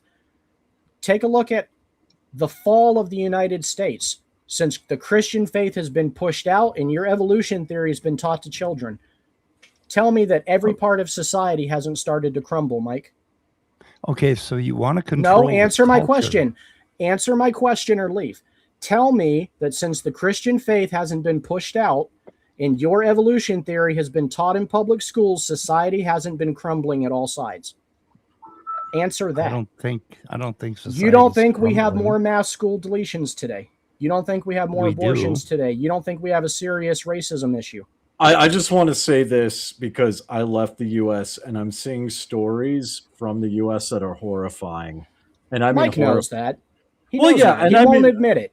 But I mean, this is like, for people in the chat, what I mean by this is like, I don't know, a few months ago, I saw a story where it's multiple stories actually, where people at train stations set other people on fire in America. Really? Right. Yeah, you can look it up. There was one guy who set a woman on fire and set the train on fire. You can Google this. There's obviously, the African American man who stabbed the Ukrainian girl. There's a whole video on that. When I was growing up in America, none of this happened. Right? Of course there's crime, right? And since I grew up in the 2000s, sure, there were school deletions. All right. But objectively, it's getting worse. And when I say objectively, there's statistics that show this universally, but there's also objective evidence where you can go online. You right now could go online to different, even just Facebook groups of people, of travel groups. They're warning each other to stay away from America because America has become so dangerous. America has become so, from the eyes of many parts of the world, has in some ways have lost its mind. When I grew up in high school, I know gay people, I know bisexual people, I know trans people. When I was growing up in high school, there weren't pride flags everywhere. There weren't grown adults naked in the streets. I can send you videos of this in pride parades doing acts on each other in front of children. That never existed, right? And there are countries that are issuing travel warnings to America for high crime, right? But they're also warning people that, hey, if you go to America during Pride Month, you may see these things, right? And for someone who was born in Minnesota, who grew up in Minnesota, I never even imagined the George Floyd riots would happen. You've seen it. I saw it firsthand. I did. Right? Yeah. Right? It was bad. It was brutal, right? And I mean, you're older than I am. This never happened, ever. Because even though we disagree, even though like you and I aren't Christian, we could at least in Minnesota, in Minneapolis, we could at least have these conversations that Stephen and Achilles and I are having.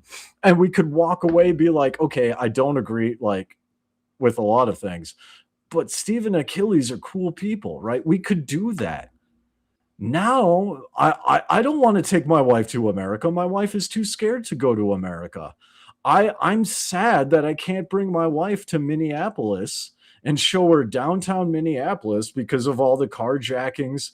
The Floyd riots had car bombs. You've heard about this, right? Car bombs. Car bombs. When has that been a thing in America history? When? Not when I was growing up, right? But there are police documentation from the Floyd riots where people like myself saw cars without car handles on them, like the doors, like you see the doors on the cars, they've been removed and they're full of wires with Semtex inside. Why? I didn't see that part. Right? That was in the Phillips neighborhood, that was in Camden, like car bombs and propane bombs. Right?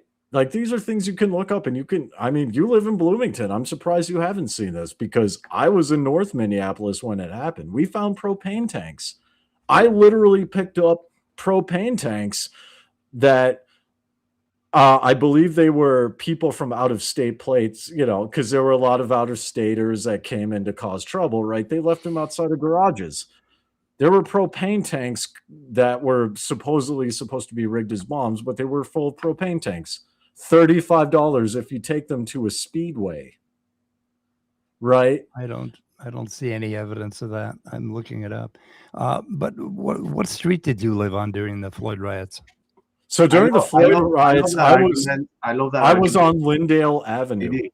Did he? What? Okay. Lyndale and what? When people show the bad aspects of society today, I always love hearing, "Oh, that's around your neighborhood." It's not. Yeah, and I mean, I'm surprised. And I'm like, okay, if you think that's only Didi's neighborhood, then I don't know.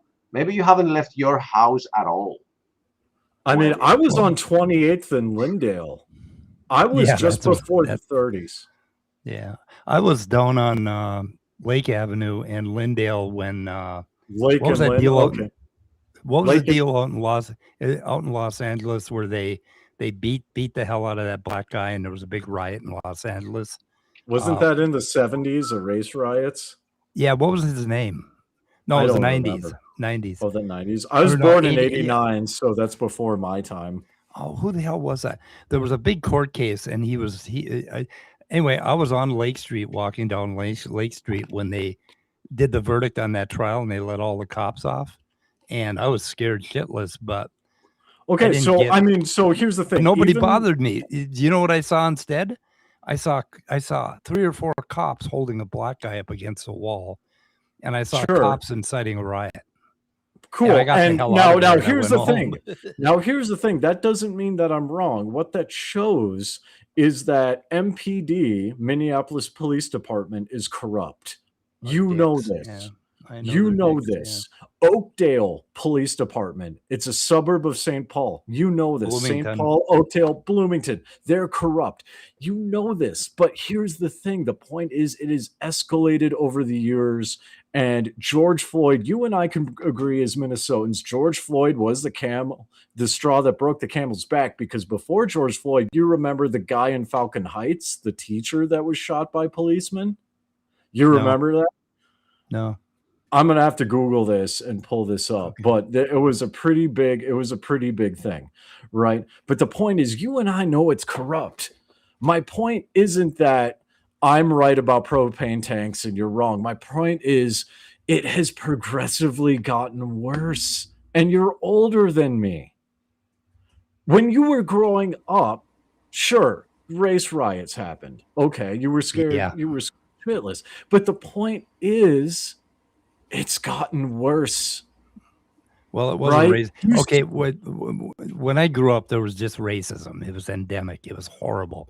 It was, Sure, and nobody's like I disagreeing grew with up in you. the Racism 50s. is wrong. Yeah, But I grew up racism in a is wrong. small town in We all America, agree. Yeah, in northern yeah. Minnesota. Very different than Minneapolis. Very different. Yes, we're in a complete agreement Oh, here. Philando Castile, you're talking about. Yeah. Philando Castile, thank you. Yeah. Philando Castile. Yes. Well, He was Mike- shot for. But he had a my point, my point is, it's gotten worse. It's not about the technicalities. I'm just expressing my personal experiences for the chat, because I want the chat to see that how I grew up in the early 2000s, right, was completely different than what it is now. That makes me sad. That makes me sad. I want to take my wife to Minnesota. I would love to take my wife and meet you. I would love to meet you at Mall of America. And granted, I'm upset that Camp Nickelodeon took over Camp Snoopy, because this Camp Snoopy bouncy house, that was my jam. But it makes me sad that things in America have been deteriorated, and that's my only point. People in America, or people in Mongolia, they don't want to go to America anymore. They want to go to China. They want communism. Why? Because it's safer. That should bother you. That people are willing to go to China and are saying, you know what, we know how the CCP operates, but we feel safer with the CCP than we feel with America. That's supposed to be a beacon of freedom and democracy. That is sad. That's the point I'm trying to make. It is. Just because of that claim, if it was any other country, it's a shitty world. You know what? I can't speak for Achilles, but from what little I've seen online, I've seen Greek people online begging to come to the U.S. Begging. There are many. Yeah, they're begging to come. They want to come to the U.S. Supposedly, it is a beacon of democracy, but that's another. The supposedly part, I think it's a completely different discussion. What I wanted to point out is that if we are to claim that we are a better country than countries that will take your head off if you're not their religion and do other atrocities, we have a higher standard. Exactly. To be kept. And right? and I want to bring it back. I want to bring it back to the topic. There's a saying in Mongolia. There's a saying in Mongolia, and there's not really an English translation for it. But my wife told me that Mongolians have a saying. It is better to be a dog in America than it is to be a human in Mongolia.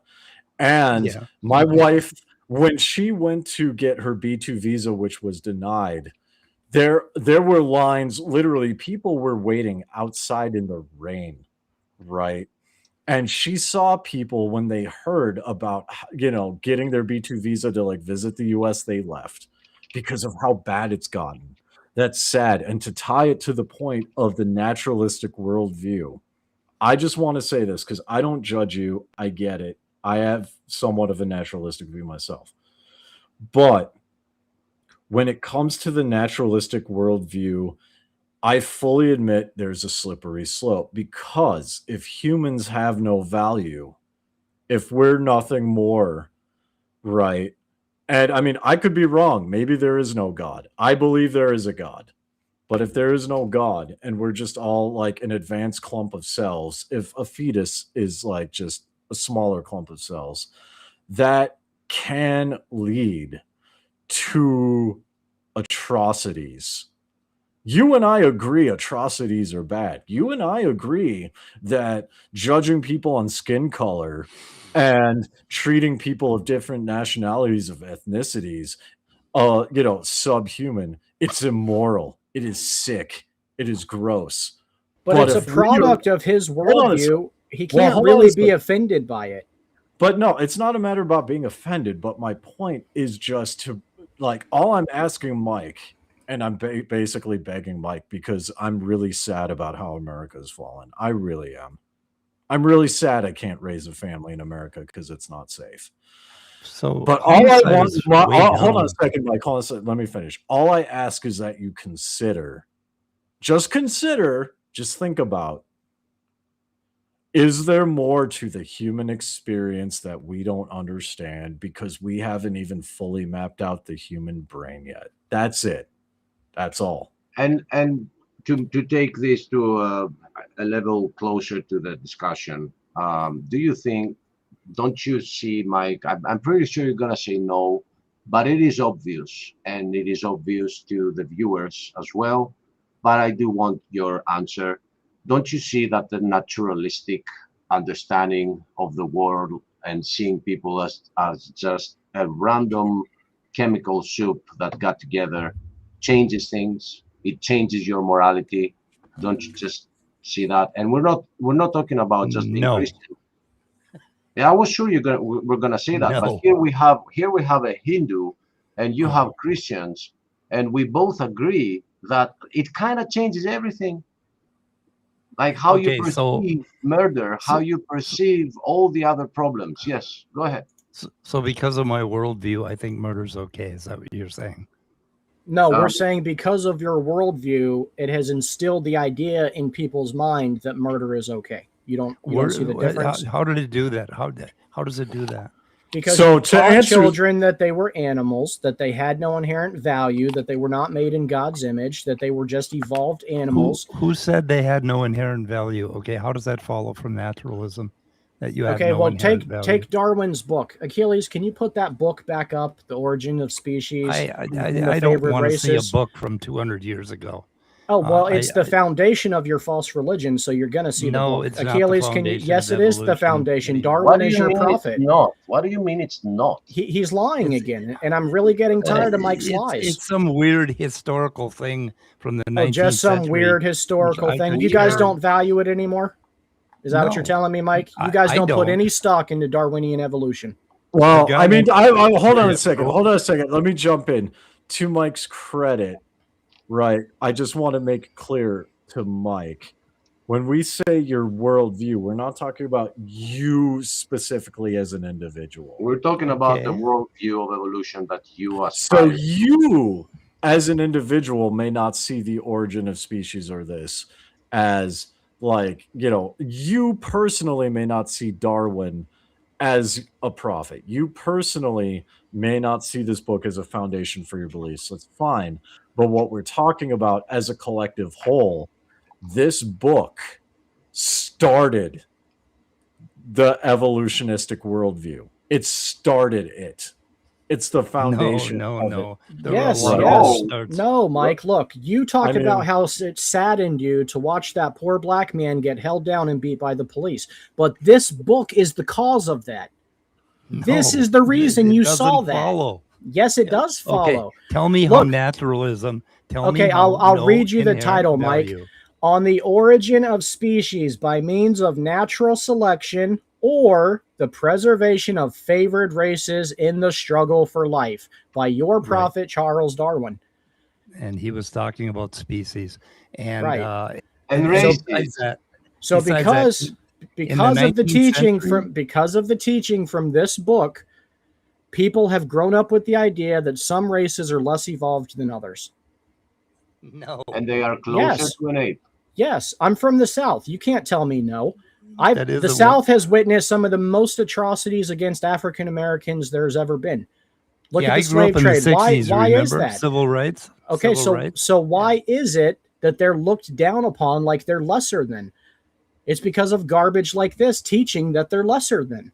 Garbage from your prophets. No, not where it came from. Okay. So where did it come from? I don't care about Darwin. The average biologist never thinks about Darwin. Mike, where did it come from? I've heard about Darwin more from Christians than Are you anyone. listening to yourself? Oh, okay. Wait a minute. Now you made another lie. So you just said that we learned this kind of racism from Christians. Let's follow that. Yep. How? No, I've heard about Darwin more from Christians than anyone else. Because he's the plague on our society. And I've we're the studied ones evolutionary exposing him. biology here for pretty much all my life, and I'd never read Origin of Species, never paid any attention to Darwin. I know that historically he's the one that wrote the book that kind of broke some ground. Well, But you that's are about all. going to win in You- quotes the argument if you lie about everything. Yeah. You guys are Okay. obsessed Yeah, with it. but that's we don't care about what you think. We're talking and attacking the whole theory. Okay, but I'm an Other evolutionist. I study evolutionary biology. That's what I do every day. Which is Yeah, called and we're Darwinian. Why do you think it's called Darwinian? Riddle me that. We don't call it Darwinian anymore. Well, you don't. It's but- called the extended synthesis. Or Oh, well, why don't you call it yeah, whatever. Darwinian evolution anymore? Because you guys wanted Because to I don't distance care about yourself from that Darwin. plague on I society? call it evolution. And you're going to tell me your worldview wasn't built on the back of Darwin? Yeah, I'm going to tell you that. How many lies are you going to tell hold on a tonight? second. Man, you are full of lies this. this evening. Yeah, you're Hold on a full of second. I'm genuinely curious. I'm not trying to attack Mike. I think me and Mike have had a really good conversation so far, or at least me and him, right? My question to you is, why is it that here in Mongolia and other countries I've lived in, like India, that call it Darwinian evolution? This is something that doesn't make sense to me because, sure, you may I'll not grant think, that. yeah, see, you don't think of Darwin. Maybe, all right, I'll even grant, I don't know really too much about American culture because I've never followed like evolution in America, but hang on, let me finish. Why is it that other countries around the globe, from South America to the Middle East to India, why is it that we still call it, and even to this day in Russian communist schools here in Mongolia, it's still called Darwinian evolution? Why? I don't know why. I So guess I guess you're respecting him or honoring him by doing that, just because he's the one that broke ground. Just to show the viewers that Mike here, the only way he can evade this is to lie about it. You could guys go and look up the story of Ota Benga, who was exhibited in the 1900s as a monkey. By Darwin? Where was it's highlighted at the bottom. It says that Benga was placed in a cage with an orangutan, regarded as both an offense to his humanity and a promotion of social Darwinism. Who did that? Who did that? Who was the man who did that? It wasn't a man, it was a zoo in Missouri. Okay. Okay. Who run the zoo? And we are trying to show this connection, that the only way to be that racist is to believe in the theory of evolution. Okay. And the evidence Have you been to the South? Disprove your lie by at least 40 years. You said you're 60 years old? Yeah. So 75. this happened in the 1900s. No, it's more. It's another 60. It's 60 years. Before you came in here to lie, we had exhibits of black people as, hey, look, here's the ape, and here's what he became next, and based upon Darwinism. So here you are saying evolution. Do you know? Okay, wait a minute. But the evidence just disproves you, man. Wait a minute. So I grew up in the 50s and the 60s. That was my teenage years in the 60s. That was when the whole civil rights thing happened. What? And in Minnesota, we didn't know what was going on in the South. But in the South, black people were treated this way. And I don't think everybody in the South was calling themselves an evolutionist. I think they were calling themselves Christians, because this is a Christian culture, as you have pointed out. But Christians were doing this. And I'll bet you the guys that put him in that cage were Christians. Those Christians that you call, they were not Christians. They were Christians that were getting convinced. Were they Catholics? They were getting convinced that evolution is true, and here's an exhibit. All right. So, of course, there would be Christians in government back then, but that Jew that did that and caused the death of the life of that individual, because Christianity sees people as individuals, even if they're black, even if they're Chinese, even if they're Hindu. All right. We don't put them in a cage next to a monkey to prove evolution. It was done to prove evolution, to show a showcase of how it is. And look how similar he is to the ape. So only stop only lying. naturalists Can you went to just see stop him? lying and saying I've that actually Christians- I'm actually sharing something right now if you guys want to throw it up, because earlier I mentioned phrenology, right? So phrenology and Darwinism, while they are two different things, Can you there's zoom no in a little dispute bit? about this. Can you But zoom in? oh yeah, you want me to Okay, zoom in? yeah, Yeah, okay, let's just zoom in. But so phrenology, for people who don't know, it's a materialist theory, and it's used to like determine a person's humanity. The police forces in America use phrenology as well as in England, and it's now pseudoscience. But this comes from Darwinism.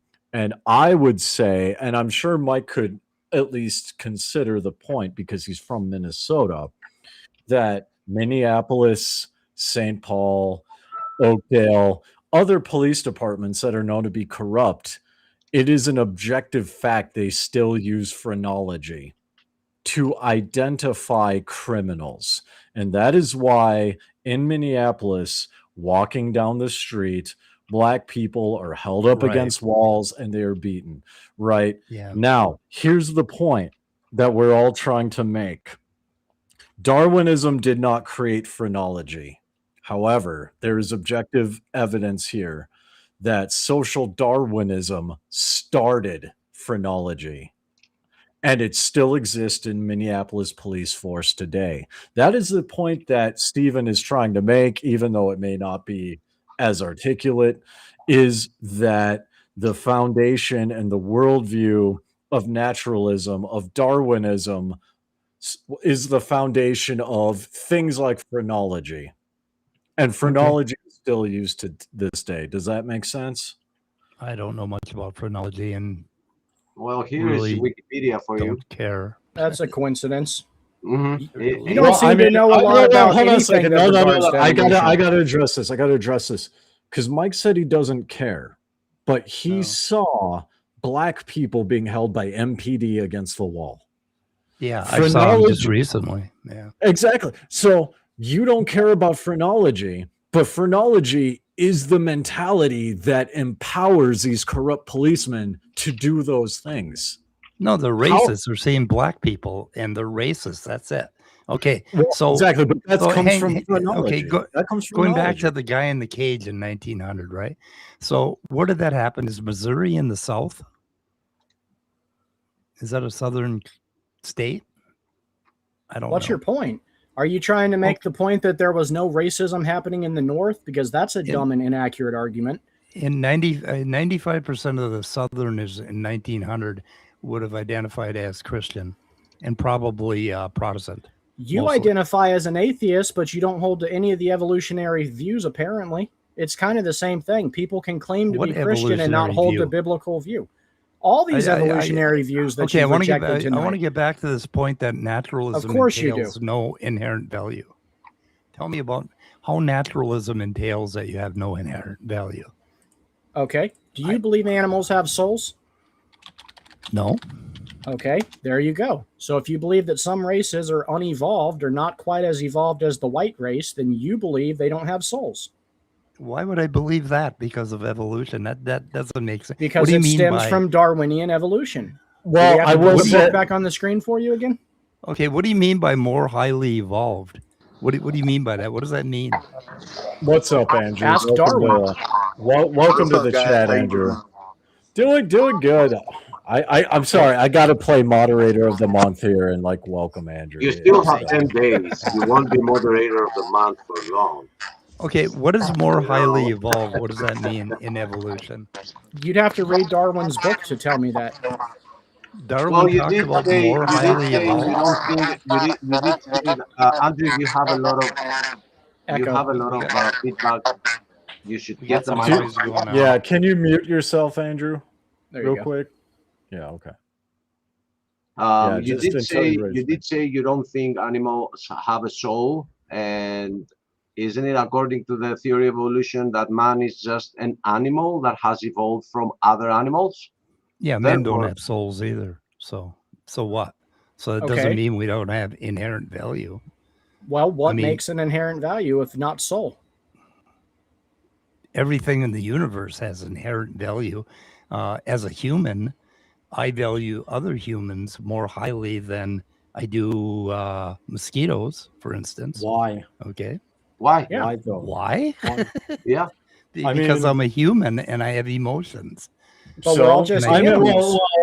No, I'm asking this not as a Christian. I'm asking this as a Hindu, because from the Hindu belief, the mosquito is equal to the human.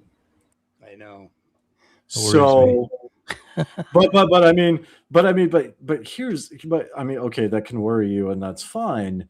But I mean, where does this value come from? Because if it comes from us as people on the panel saying, yeah, we all have inherent value, then it's coming from us. It comes from our heart. It's the nature of what we are. Okay, well, Mike, hold on a second. By that standard, no, it doesn't come from the heart, because the cardiovascular system has nothing to do with emotions. You know what I meant. You know what I meant, Dave, when I said from the heart. Okay, yeah, so it comes from the brain, which is biochemical reactions in the brain. But again, those chemical reactions are finite and temporary, so they're not inherent. I mean, then they have no value, because I could get another beer and fundamentally change those chemical reactions in the brain. Mike, they have no value because I can change them on a whim.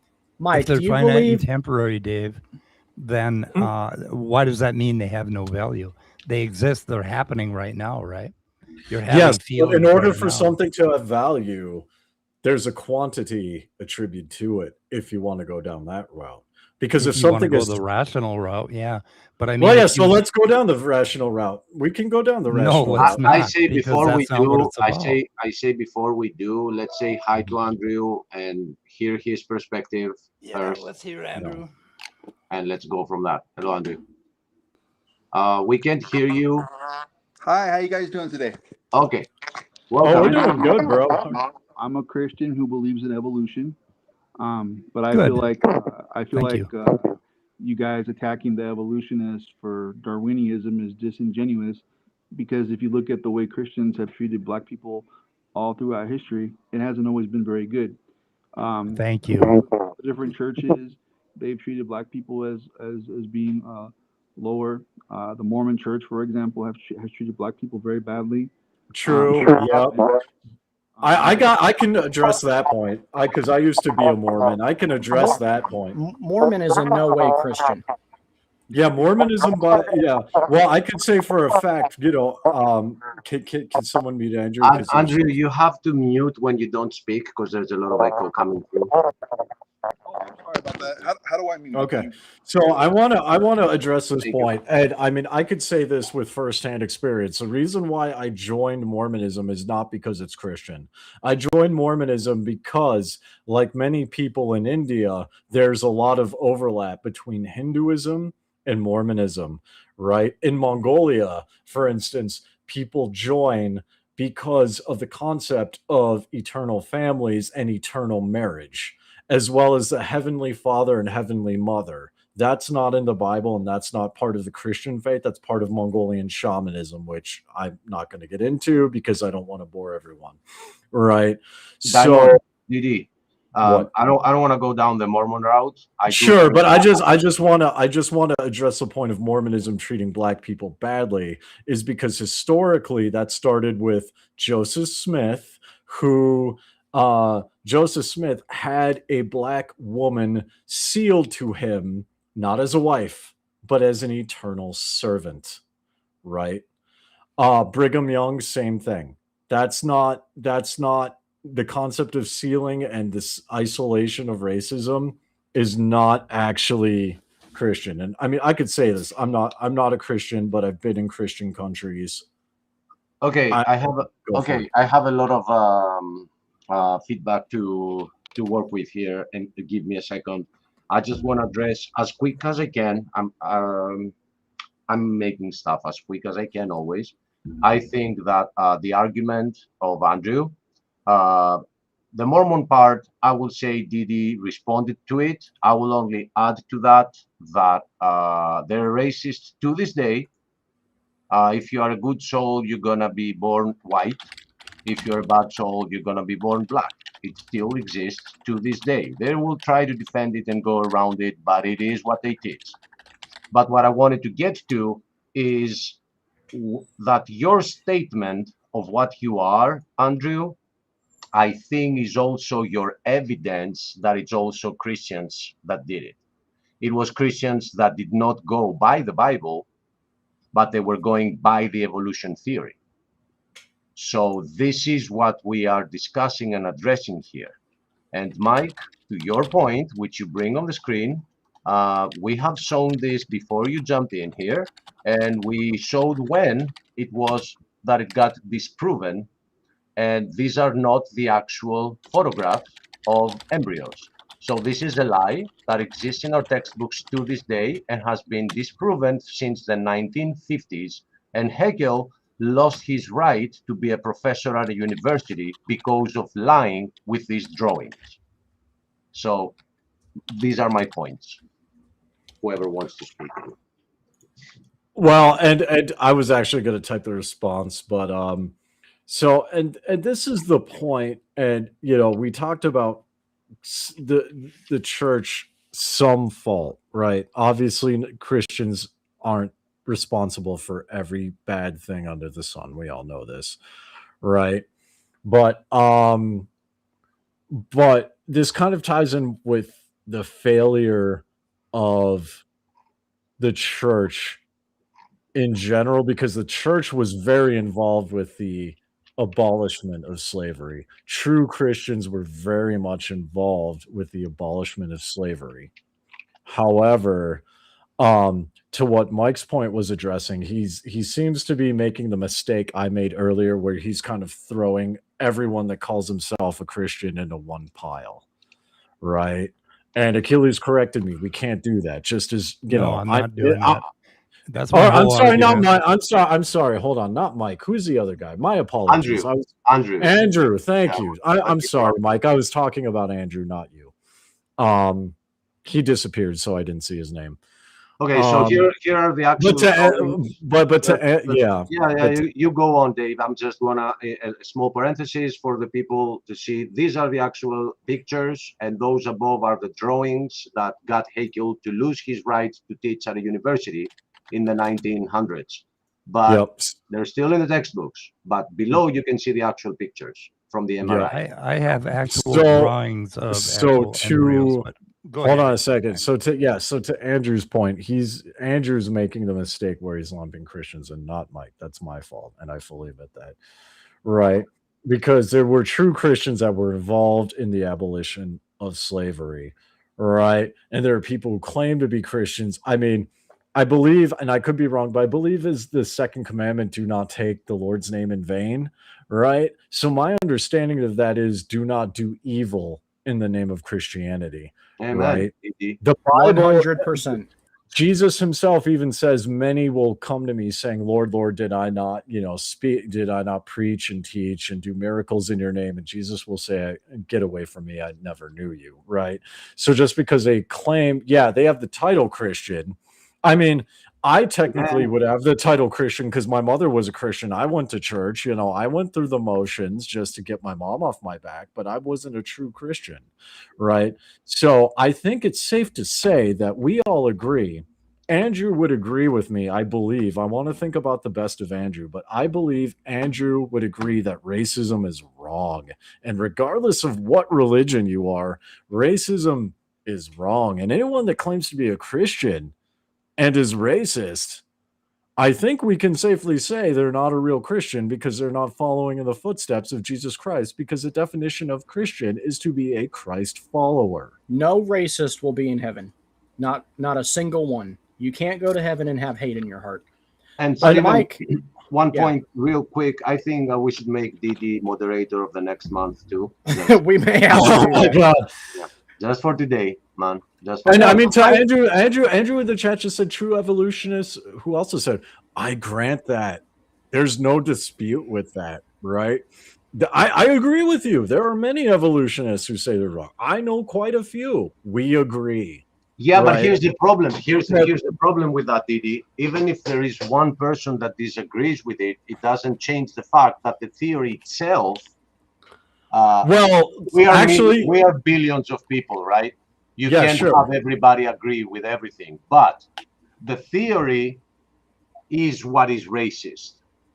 So I was going to go down a different angle, right? I was going to go down a different angle. I was going to go down the lumping all the Christians into the same thing because, yeah, I mean, there's agreement between Christians and evolutionists. Slavery was wrong, right? So I don't think we should be saying, "Oh, evolution is," or excuse me, I don't think we should be looking at, oh, well, there were Christians who supported slavery.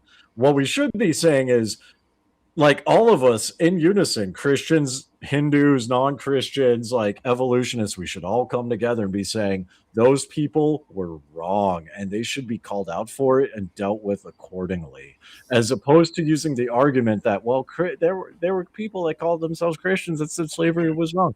There were people who called themselves Christians and gang raped women in India and set them on fire. Right. We all agree that's wrong. We should address that.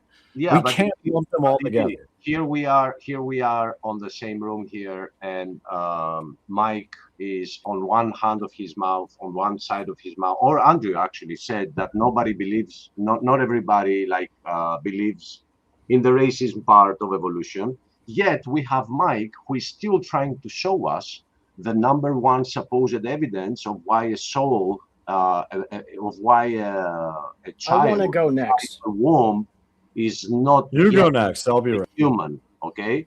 So at the same time, we have Andrew presenting it as, oh no, that's not the case, and then we have Mike here presenting it as it being the case by showing us these drawings. Right. Well, you're telling a lie about Haeckel, and you should be correct. Wikipedia him, dude. It's not me. He has been disproven and proved a fraud since the 1900s. It's not me. We're in 2026. And Never you're called still a fraud. trying to He defend made a mistake. drawings when we have the MRI and we can see inside the wombs. Mike, I have a few questions for you. You said earlier that you believe we're all evolved animals, right? Different levels of evolution. Is that correct? I wouldn't call it levels of evolution. We're all different animals, yeah. You believe we're all animals, yes or no? Yeah, I'd call us animals by definition. Do you eat chicken? I do. Why? Because you believe we're more evolved. You believe we're more evolved than the chicken, right? Because I'm not a chicken. No, not because I believe we're more evolved. I eat chicken because I'm a human, and as a human, I'm omnivorous, and I eat meat. I eat cows too. I'm sorry, Dave. Okay. How many people have you eaten? A lot of cow. I don't eat people because I'm a human and I value humans more than I value any other species. You value humans more because you believe humans are more evolved. Yes? No, not more Mike, evolved. why can't you be honest? Mike, you can't be honest to save your life. No, you're putting words in my mouth. I didn't No, say I'm just trying to get you to own your own beliefs and show you that the same thing you believe is the same thing that Hitler believed in Nazi Germany. That some things are more evolved animals than others. No, I will not. Okay. You're not going to get away with not owning your worldview. Because you won't own up to your worldview. You eat chicken because you believe you're more evolved than the chicken. This is about your worldview, not mine. You're straw manning my worldview. No, this episode is about evolution. Evolution is your worldview. He's still manning your position. You are a speciesist. Just be honest, man. You believe you're more evolved than the chicken. No, I don't. Okay, then why don't chickens send people to space? Why don't chickens have charity drives? Chickens live alongside of us, right? So we're equally evolved. We have been evolving for an equal number of years. But you believe humans are more evolved. You believe humans have more value than chickens. Because I'm a human. Or they have the right to kill them and eat them for some reason. Look, I believe my sister has more value than you. If I had a choice and a car was racing toward two of you and I had to pick one of you, you'd go first. My sister. Okay, thank you. That's the same mindset Hitler had when he was executing Jews. He believed he had more value than the Jews did. He believed that. Where did that theory come from? Well, It that came from comes our- evolution. that comes from our familial bonding, right? It's built into us. We allow what I just said, the thing about I would choose my sister over you, I would choose my cousin over you, I would choose my sister over my cousin, on and on and on. We have these little circles. It's because of the kind of animal we are. Have We you are ever humans ate a and we have dog? this value. Mike, have you ever ate a dog? No, I don't like eating dog. Why not? Is it because dog's man's best friend? Because they're carnivores, and no, I like dogs. I don't know. I like dogs better than mosquitoes. Exactly. So I would even with save actual a animals, dog you over put a mosquito. hierarchy of importance. Right. There's hierarchies. There are. It's built into our nature and our culture, and we have to In be your really nature goddamn and careful. your culture, not ours. No, it's built into yours. No, it's not. I was You not value- taught this you- evolution Wait theory. a minute. You value man above anything else. You don't give a shit about any other species. It's man with his You don't soul. you don't soul, know soul. me. I have a dog laying on my couch right now. You don't know Does he me. have a soul? Does your dog have a soul? No, my dog was not made in God's image. Does he have inherent value? Yes, Okay, then. but Why not a is that soul. different than my worldview? Why is that different Because- than my worldview? Because I don't think it's appropriate to go kick my dog just because. My dog's Right. less evolved, Right. right? You're a According to human. you. You have human morals. You have the same morals that I do. You know, we all grew up in the same culture. We grew up with the same No, biology. we don't have the we same don't morals. like hurting things. No, we don't have the same morals or the same culture. You have a culture of Yes. death, which Well, derives we have- from your we have- false religion. Well, morals is a pretty broad term. I'm guessing when it comes to LGBTQ, we don't have the same morals. But when it comes to hurting other people, we do. Wait a minute. And Why we do have you the same this? feeling. I Go don't ahead, wanna- Achilles. Mike's making me want to hit my head up against the wall because he can't tell the truth to save his life. Okay, so I'm a liar. Okay, you're calling me a liar. I've actually called you a Back liar that like up. I have called you a Back liar that like up. 6 times tonight. Okay, where did I lie? So, You- so wait. Go Tell ahead, me- Achilles, take it. Can you tell me, if you say we have the same morals, where do they come from? From our nature. What nature? Our nature and our culture, our nature and our development. That's where our morals came from. Comes from our heart. Okay, so my culture. And what I mean by or heart, my Dave, is culture, not brain. My culture might be teaching me that I have the right to kill you. Do you agree with that? Would you be okay with that? No, because that's not my nature. Okay, so because it's not your culture, that does mean that it shouldn't be my culture too? Because I'm telling you, I have a specific culture that says I can kill you. Is It that isn't okay? only culture. What is your name, Hart? What is your first name? Achilles. My name is Achilles. I'm from Greece, in Greece, and no, our culture is not killing people. Just, Is your name really Achilles? Yeah, he actually but not the showed great, his- but not the great. Just another one. Oh, Achilles told a lie now. Uh-oh. So my question, why I'm bringing that up, is that you just proved to me with what you said that morality is subjective. It's not objective, because if No, my it's not culture says, subjective. It's not that simple. but, You well, can't I say just it's asked you if subjective or I can. objective. I just asked you if my culture raised me up to be able to kill you. You said no, because my culture did it. All right. So Right, that makes it subjective. While If your we, culture, okay, the if your difference, what I'm pointing to here is that no, we don't carry the same morality, because I have a book here that says God said, and that is the foundation of my morality. A divine that's being, and not me or you or Didi or Steven.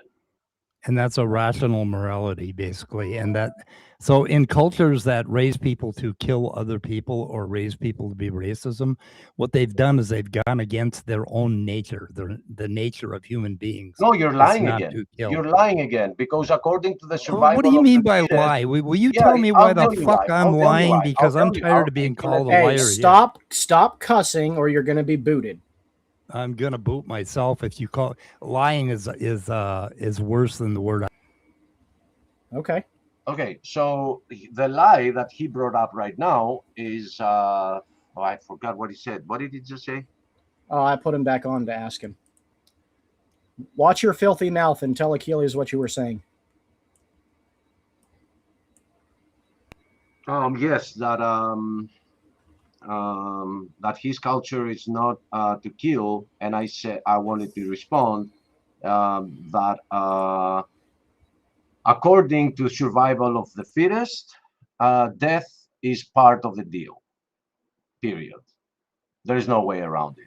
Achilles, not only that, he literally said that morality is based off of culture. That means what the Nazis did to the Jews in Germany was not a bad thing, right? Because according to his worldview, that was the culture of Nazi Germany. That's Right. the problem with atheist morality. You're muted, Dave. Yeah, I just noticed I was muted. I said earlier, apparently I just came back to a crap show. I heard some of that. Well, and this is the thing, right? And this is where I just want to give a disclaimer. The views I'm about to mention are not endorsed or supported by Proverbs Guys Ministries, its subsidiaries, or affiliates. Okay, just so we all know. But if culture determines morality, my culture, the Hindu culture, you can Google online. Google honor killing. You will find videos. Is that okay? It's legal. We're fine with it. It's mandated. That's our culture. And I love that you. I love how it just got silent. Like no one could refute that. Like I mean, that's the Well, cultural what I argument. was thinking is Awake's comments earlier, that she said that she thanks you for saying that as a Hindu, because there are these Hindus that say, oh no, no, no, no, we are always about peace, never death, and at least we get somebody to say the I mean, truth. well, first of all, I want to be intellectually honest, and second of all, sure, those Hindus may be a sect of they're like borderline Jainism, where basically killing a mosquito is like basically a sin, right? So they're vegan, they do their very best to not harm anything because of that. So that is a legitimate Hindu thing that exists. But if you look at the culture of India, it's a Hindu culture, and there are, just as there are very many there, I mean, India's got like 2 billion people now. So yes, you will find hundreds of millions of Hindus who are very peaceful people. Right. You will also find hundreds of millions of Hindus that can justify honor killing using the Vedas, the Puranas, or the Bhagavad Gita. Right. So, which I agree, the Bhagavad Gita does endorse killing others just to push your sect. yeah, I mean, it does. And I mean, I'm going to be honest, there are some cases like, I mean, I don't believe in honor killing if like a woman marries someone outside of her caste. I do believe that if a man assaults a woman, he must die to restore her honor. That's also an honor killing that nobody talks about. Yeah, I do believe that, and I fully admit that, because assault is a very horrendous thing, right? And I believe in the death penalty for that. So, right. Like, yeah, I'm just reading some of the comments, but like Answers in Atheism says, I said morality is based on our nature as organisms, our development, and our culture at last. Right. That Which is, there is in and of no itself, that doesn't morality. make sense. There Well, is I no mean, because our morality. There nature. is Didi. There is no morality there. Like, Well, I was going to say, yeah, because no it's animal. if our nature is based on, if morality is based on our nature as organisms, we are predators. We're at the top of the food chain for a reason, right? Because we didn't have morality. Exactly. So I mean, by that logic, morality is just a man-made construct, and if And not it's a just that. man-made, yeah. Well, and that is the Christian claim, that we as humans are going by different standards than animals, right? You will not see a lion trying to catch a giraffe, and when the giraffe runs away and its child is left behind, is gonna be like, oh no, not you, you're a child, and it's gonna turn away. It's gonna catch the child and it's gonna eat the child. There is no morality in nature. Diamond Dave, tell me which one of these you prefer. This one? Oh, or this, you're making or, strides. or this one.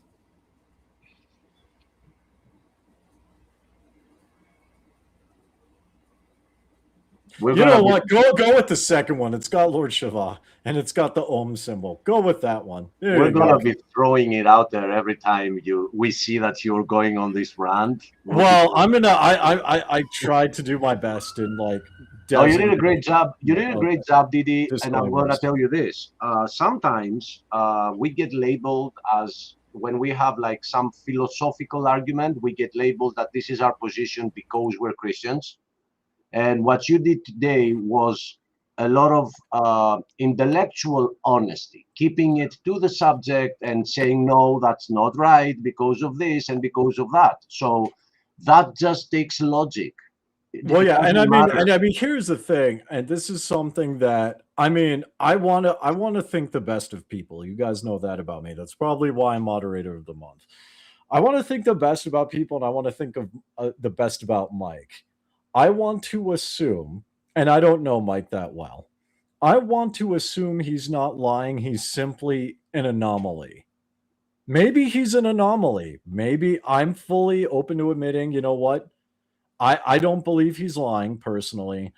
Maybe the panel is wrong. Maybe we just happen to stumble upon one evolutionist that has a fundamentally different view, right? Because people have One, different views, right? Yeah, sure. Like one. we've hit But an Didi, extent. I'll take your positive attitude, and I'm going to say this. I'm gonna say maybe he doesn't understand that he's lying. Maybe he doesn't see how disingenuous he is when he's saying, "Oh no, evolution is not based on Darwin." Maybe he's just, a But little on guys, the slow side. this is what happened tonight, okay? You tell me if it's a lie or not. But what Answers in Atheism Mike said was the same as me saying I'm a Christian, except I don't believe in anything in the Bible, and I don't believe Jesus ever really lived. I certainly don't believe he was God. Now, either I'm lying about being a Christian, or I'm lying about believing the Bible is true, that Jesus was actually here in the flesh, and that he's God.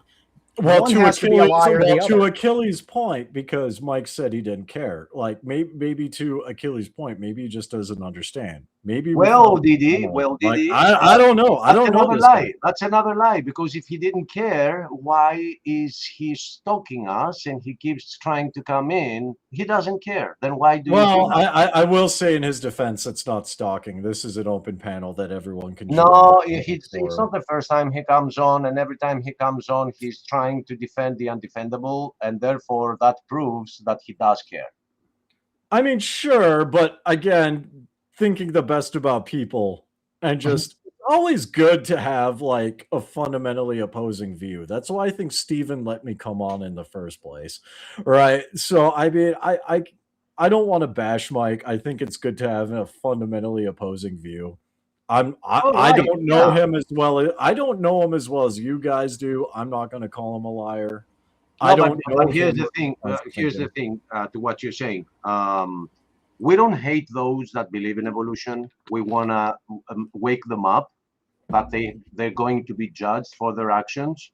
In your worldview, they have another incarnation, Yeah. so their karma counts. Well, What they that's do. probably why I'm being nice to him, because I was literally thinking earlier, it's like, okay, there's a disconnect here. Even when we were talking about like our experiences in Minnesota during the Floyd riots. All right, there's some differences here, but But at the we same agree on a lot. But he's gonna die. He's gonna come back. He'll figure it out eventually. It's not. but at the same time, there are some who we call militant atheists who exists online to keep people asleep and into the evolution theory. And when they are disingenuine, as he was, we're going to be exposing that for the viewer.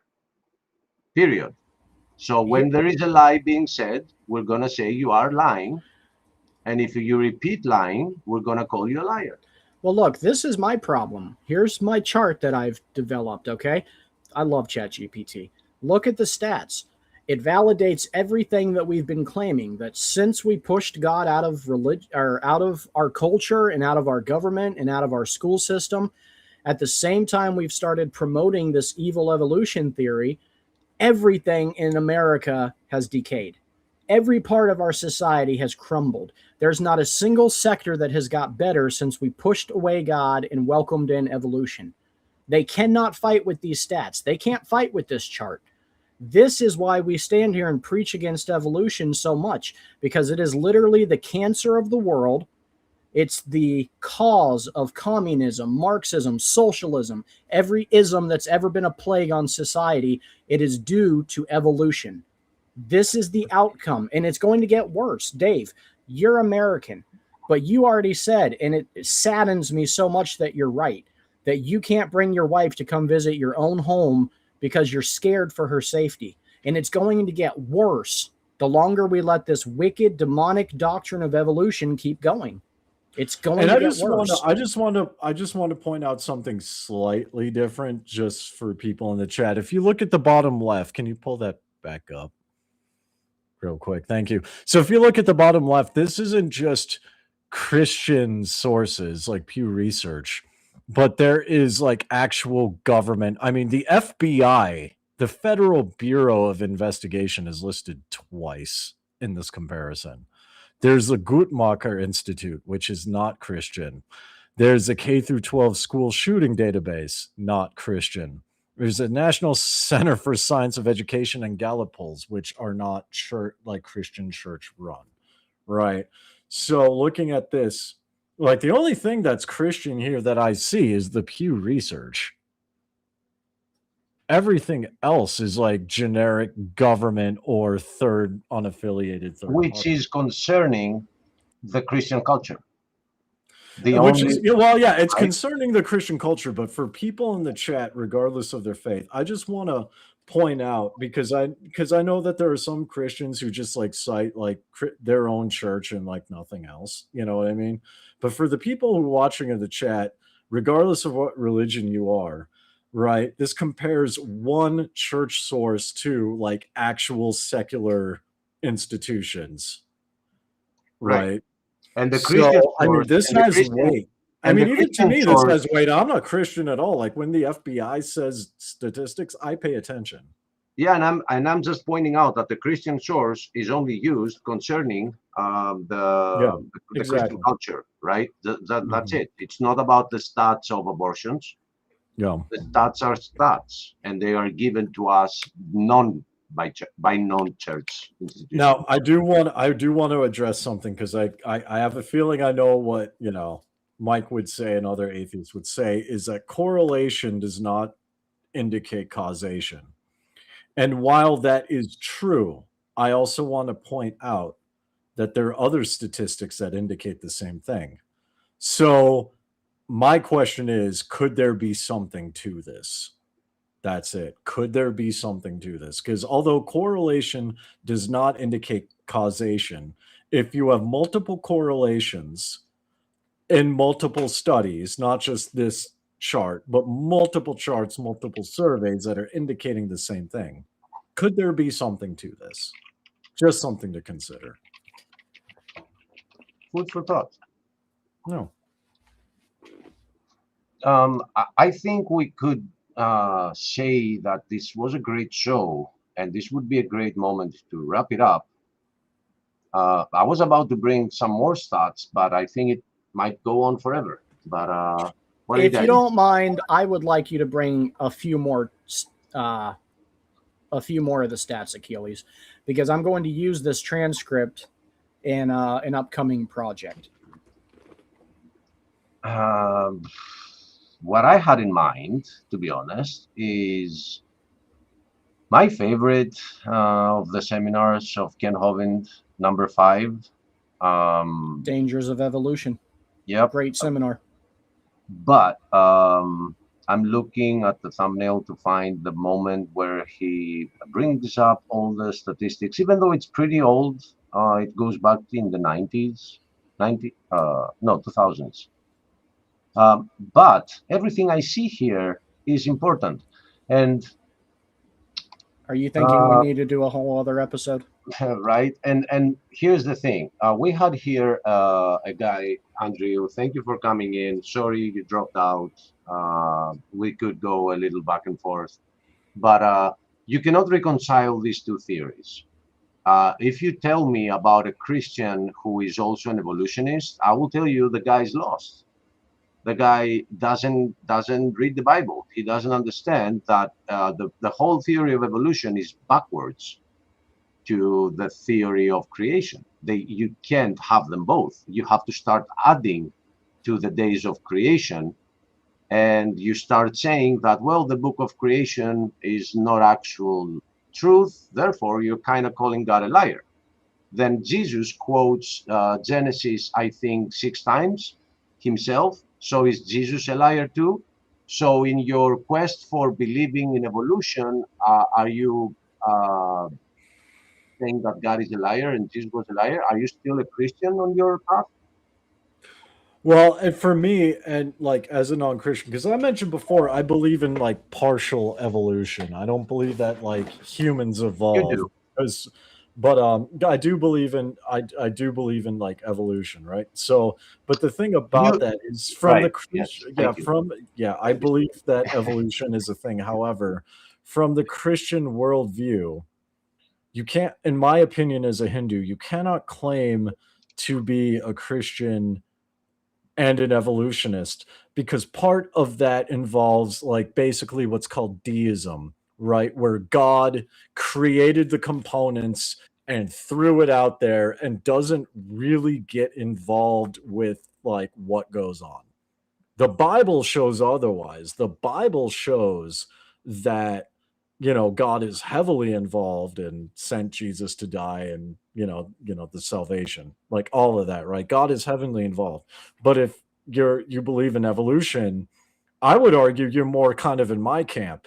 Sure, God showed up to Manu, the first man, and occasionally has given visions to people, but God, like in Hinduism, generally doesn't interact with humanity at all. If you read the Bhagavad Gita, the Puranas, the Vedas, right, it's more of like spiritual lessons to learn from. It's more of like parables and historical events, but God's not really like getting involved with people. It's nothing like Christianity. So which is it? We Do you could, believe? Yeah. yeah, we could have taken so many different routes. My other favorite route is the actual scientific route that has nothing to do with our worldview, whether there is a God or there are many gods, or whether he intervenes or not. Evolution gets disproven by science on every single level of it, everywhere. We wouldn't even have to touch theistic understanding of why we're here. And you would see, not just you, a lot of people that it just doesn't jive. It doesn't make Yeah, sense. for sure.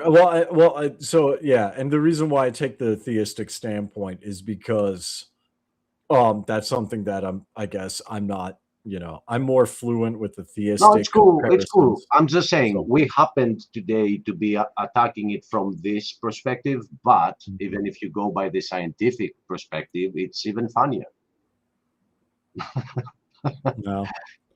No, So you're I, right. I, I, More, I think Christian evolution is kind of like, I think it's funny because it's like, and this is just my anecdotal experience, my personal anecdotal experience. Christians who, talk about, I know quite a few Christians who, call themselves Christians and they believe in evolution, and they're more open to adopting things from other religions like yoga and Hinduism, for instance. So that to me is odd, because Christians who don't believe in evolution are typically, in my anecdotal opinion, are very consistent in their faith. Christians who do believe in evolution, I see them doing yoga and I get confused because I'm like, wait a minute, the asanas, the Sanskrit term for poses, right? You do know you're doing this to embody and like summon the essence of that God in your body. no, they don't understand that. And Yeah, well, they don't. And I know. so I my know. point is, it's like, it doesn't to me seem consistent with the Christian worldview, because they you're adopt right. all these things and it's like, wait a minute, are you actually Christian, or like what are you? Yep. Because the way my brain works, and the way I would argue many people are in general, right? Labels help us. Lifestyles help us identify and quantify things. So if someone like Steven says, I am a Christian and I believe in young earth creationism, okay, that's consistent with what I know. I don't necessarily agree, but that's at least consistent. But if you have someone like Andrew, and I don't know if Andrew does yoga or not, but Christian evolution is like, yeah, I'm a Christian, but I believe in that evolution. And then I see them doing yoga and getting involved in like astrology and horoscopes. So I get confused because I'm like, okay, so are you actually Christian or are you like New Age? Like, Yeah. Do you believe that God is in control of everything, or do you think it's like what do you believe? That doesn't make sense to me. But I want to highlight something that I loved you saying it. I want to rephrase it in a funny way. I'll admit. Evolution is the entrance track to all the other theories of how we got here. Like, that's the entrance track. Once you get your water diluted, your wine diluted with a little bit of evolution, then you open up the path to any other religion that accepts evolution too. So that's probably why Mike and I get along so well, even though we don't obviously agree theologically. It felt like he even admitted he and I had a good conversation. He didn't like what you two had to say, but he and I had a great time. Of course he wouldn't. Yeah, but you know, you want to know, that's just reinforcing your point, though. I agree with you. That can I show you my full perspective, and you do not have to agree with it, but I just want you to know it. Send it. Satan doesn't mind if you are anything else than understand the sacrifice of Jesus for you. So if you are anything else but a true Christian, he's fine with you. If you are a Christian who also believes in his lies of evolution, he's fine with you too. Did you see that when Andrew started saying, I'm this, he said, thank you, thank you? He immediately agreed. Now, I'm not calling Mike Satan, but Satan's issue is with Christians only, because it is the religion that exposes him and destroys him, because it doesn't call you to do acts to get in heaven or in a better life, a better incarnation or anything like that. It just says it happened in the past in the shoulders of somebody else, not you. Can I just say this? I want to say, and I'll be the mean cop tonight. I really don't care. Dave, you're always good cop. I'll be bad cop. I don't think Andrew was being honest either. I think Andrew was also coming in here lying. I don't think he was a Christian whatsoever. I think he's an atheist. And this is a comment from Andrew. Well, what about all the Christians who turn their backs on blacks? And look at Christian nationalism today, where racism is a common trope. Don't let that Christard bully you. Okay, so I could address that. First of all, that wait. Hold on, let me, because I'm the moderator. I gotta step in. Yeah, but wait, give me a minute, Mr. Moderator. Can I have a second here? This is not a Christian comment. That comment just disproves that you are a Christian. You called Christians Christards, and you came in here saying you are a Christian because they don't mind lying. I was actually going to address that. I was actually So hold on a second. Don't let the Christard bully you. Okay, first of all, I understand the context because I'm not a Christian. That's out of line. Don't do that again. Don't do that again. As a moderator, don't do that again. But I will say, to address the second point, look at Christian nationalism today, where racism is a common trope. So I touched on earlier, like Christians in name only, and we touched on that. But to the second sentence, look at Christian nationalism today, where racism is a common trope. That's an internet thing. That's not a Christian thing. That's not a Hindu thing. That's it. Like, Christian nationalism in America is a meme. It's not Christian. It's not Christian. It's not even religious. It's just a meme. Didi, do me a favor though. I agree with you. Do me a favor. Address the third point too. Address what me and Steve. Don't let that Christ start. Okay, so not the fact that he shouldn't say that and it's bullying Christians. Correct. No. The fact that having that comment there proves him a liar for coming in here and saying that he is a Christian. He wasn't a Christian. Christards. Yeah. So I'm going to be honest. Like, I don't know why he would say that if he calls himself a Christian. I don't. He's a liar. That's why he's a liar. But here's the thing. It's like, okay, I mean, I'm gonna try. I'm gonna do some.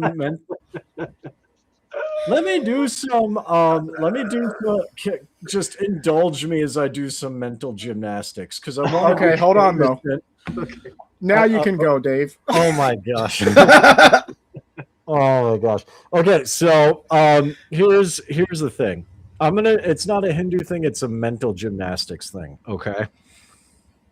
Watch me as I perform and judge me after. My mental gymnastics is that there are liberal Christians who disagree with conservatives politically.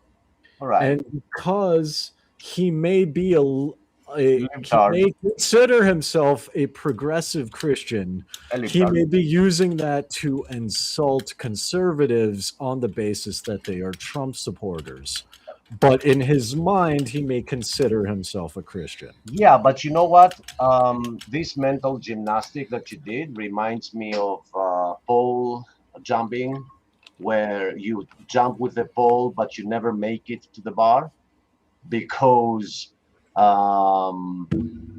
he didn't attack republicanism that way. He attacked what he claimed to be believing. Sure, but I mean, in America, and I know Stephen has seen this just because we're Americans, but like in America, Christians insult each other's religious adherence or their religious consistency based on their political party, and they do it in weird ways. Oh, we've attacked that so many times here. I see what you're saying. So yeah, so that's my mental gymnastics here. I don't know if it applies, but I know I'm just pulling it out of my butt. I'll tell you. I don't know why you said yeah, that. I'll prove my point. I am a Christian. I hate the shit out of Trump. Okay, I'm not American. You cussed. Yeah, I'm not American. How do I ban Achilles? Where's the ban button? But I would not. But I would not dare call other Christians that have fallen for his lies Christians. Sorry. Yeah, you see my point. No, and I get that, and that's what threw me off because it's like I want to give him the benefit of the doubt, and I want to think it's a political difference, and that's why I did mental gymnastics. Yep. It was typically in America, and you are right. Typically in America, people will attack each other's political party, but they will actually bring in politics. I'm trying to do mental gymnastics and give them the benefit of the doubt and saying that it's like tongue-in-cheek or subtle. One thing you do need to realize, though, Dave, and I love how you try to see the good in people, and that's supposed to be a Christian principle also. But you need to understand that atheists do not have objective morality. Like I do, because I believe I'm going to be judged by Christ one day. You do, because you believe in karma. You believe that doing bad is going to produce a bad afterlife or next life for you. Atheists don't have that. In their worldview, when they die, it's just over with. There's no penalty for lying. There's no penalty for being dishonest. And you have to understand that when you're dealing with atheists. Well, and I mean, to be fair, my anecdotal experience with atheists is I've never heard an atheist believe in objective morality. That's the fundamental difference. Because they don't. It's another lie. But, well, no, but I mean, the point is, and this is my point, is it's not a lie because they're not claiming objective morality. Mike, even earlier, I believe, said it was based on culture, which is subjective. You're right. He did, which is why I pointed out that means what the Nazis did wasn't wrong.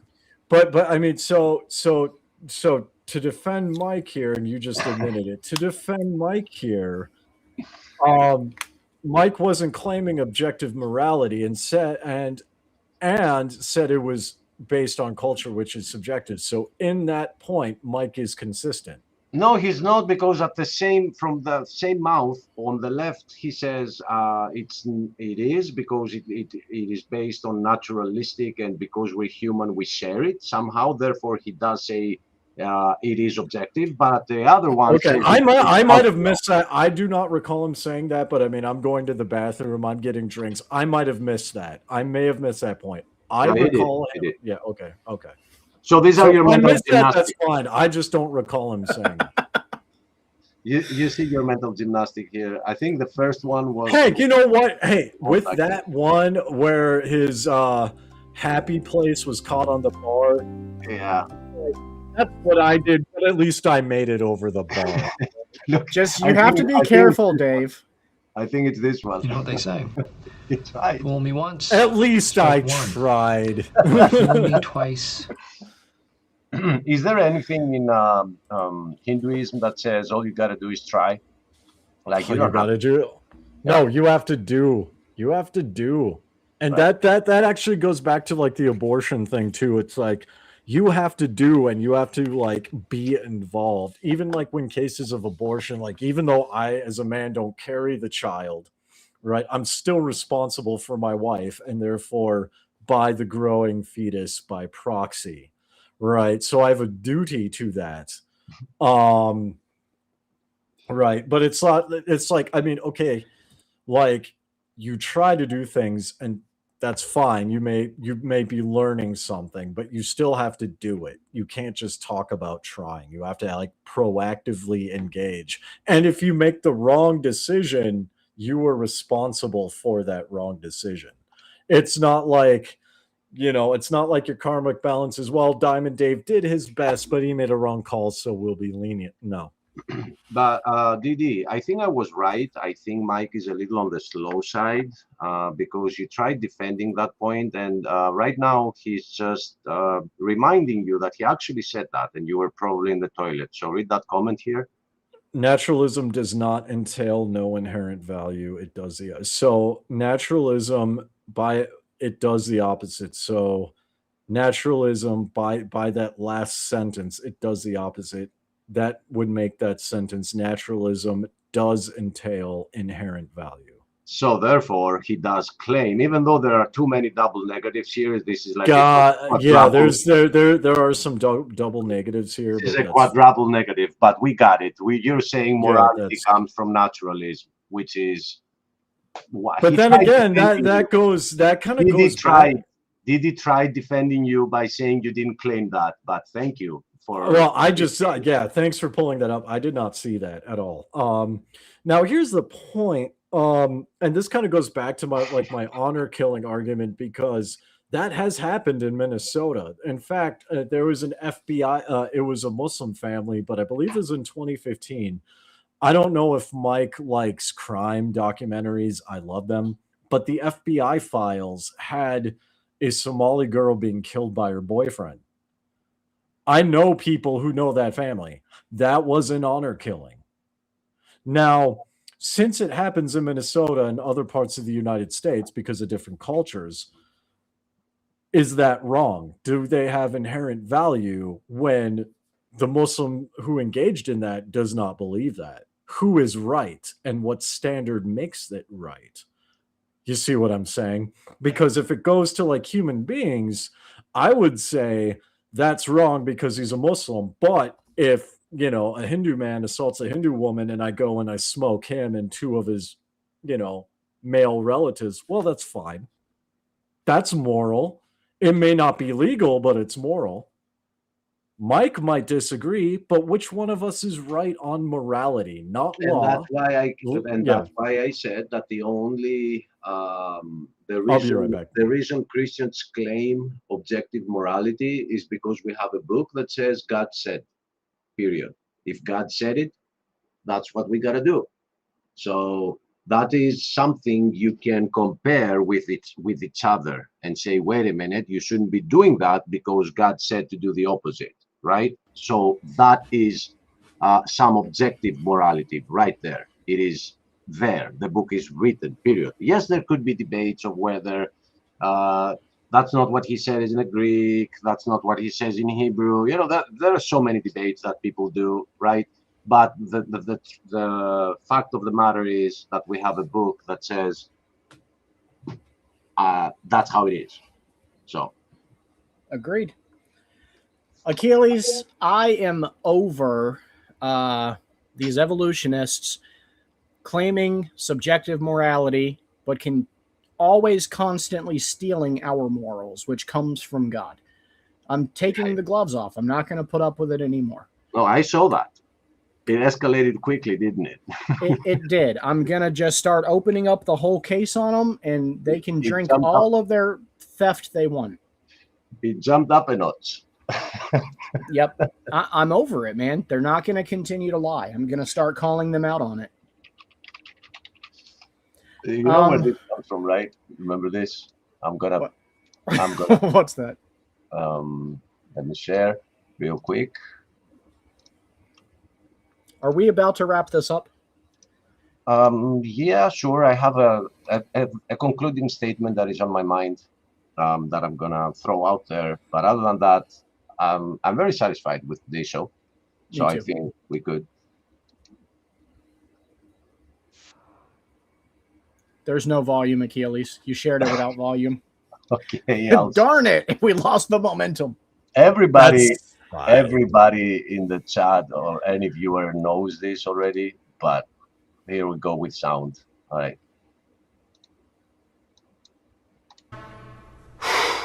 Boy, that escalated quickly. I mean, that really got out of hand fast. It jumped up a notch. It did, didn't it? Yeah, I stabbed a man in the heart. I saw that. Brick killed a guy. Did you throw a trident? Yeah, there were horses and a man on fire, and I killed a guy with a trident. Brick, I've been meaning to talk. Okay, I'm gonna stop this here for the copyrights, and it went off. But that's what happened here. So, Dave, I just want to say sometimes when you make arguments, I think, man, this guy's really a Christian. And then you take a sip of your beer, and I'm like, okay, he's a country Christian. I'm just drinking. That's what it is. Well, no, and this is the thing. It's like intellectual. Like I do my best, right? And we're all people, and I get it. People slip up. People have foibles. We get it. I try to be as intellectually honest and consistent as possible, right? And I mean, and I feel like the difference between some of the guests we've had on the show in general compared to myself is like, I went off on Christianity. Stephen fired back. The difference is I stuck around and I took it. Did you guys notice that? Because like I noticed that like when you guys were talking to Mike and Andrew, they dropped off conveniently. I stuck around and I took that feedback. Bad internet. Well, yeah, but I mean, bad internet or not, right? I mean, they didn't come back because the internet, you can reset the router and it's fine, right? You can come back. Yeah, they went in. But I went off on the church, and I stuck around and I took some of the feedback, even though he agreed. I stuck around, took some of the feedback. When I bring up Hinduism and my belief in multiple gods, and you guys openly disagree and say this is what the Christian faith is, I stick around and I take it.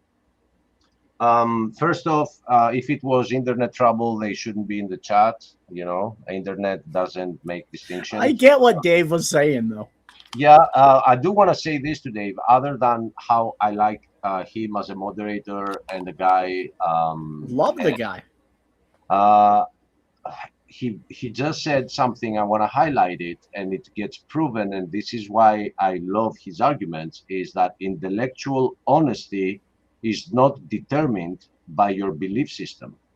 If you are intellectually honest, you can carry on a conversation, and we can actually convince each other of stuff in general, right? Yeah, sure. And the Diamond Dave is a very good proof of that.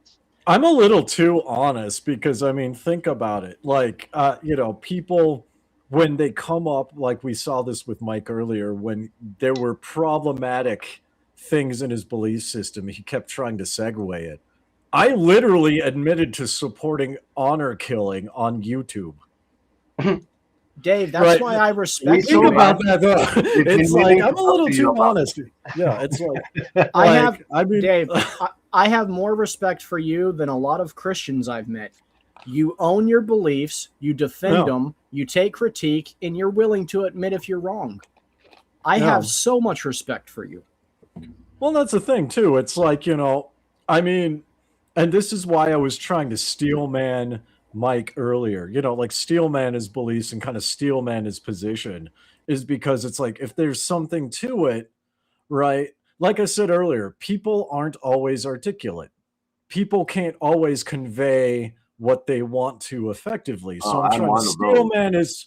I'm trying to steelman his position, because it's like, all right, if I want to seek truth. So if his statement is true, it doesn't matter how he words it.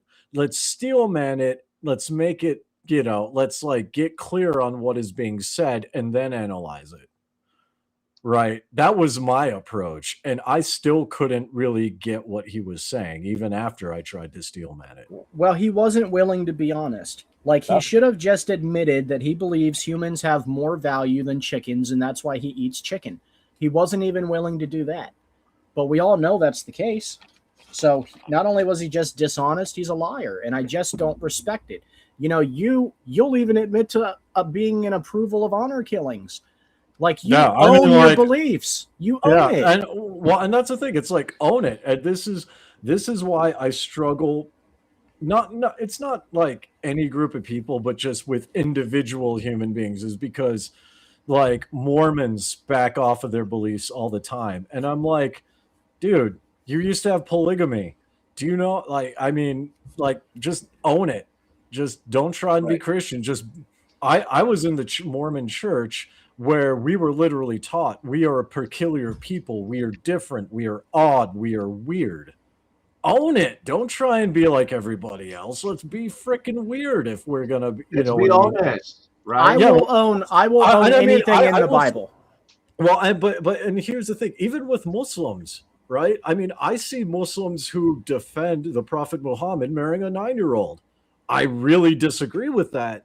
But I respect them because they're honest and they're not backing down. They doubled down on it, right? That's it. It's like, if you believe something, at least own it. Right.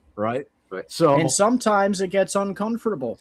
But as a Christian, there's a lot of things that I defend that society deems wrong, like my stance against homosexuality. I do not believe homosexuality is an identity. I believe that it's an act. I believe the Bible calls it an abomination. I believe the Bible defines it as a sin.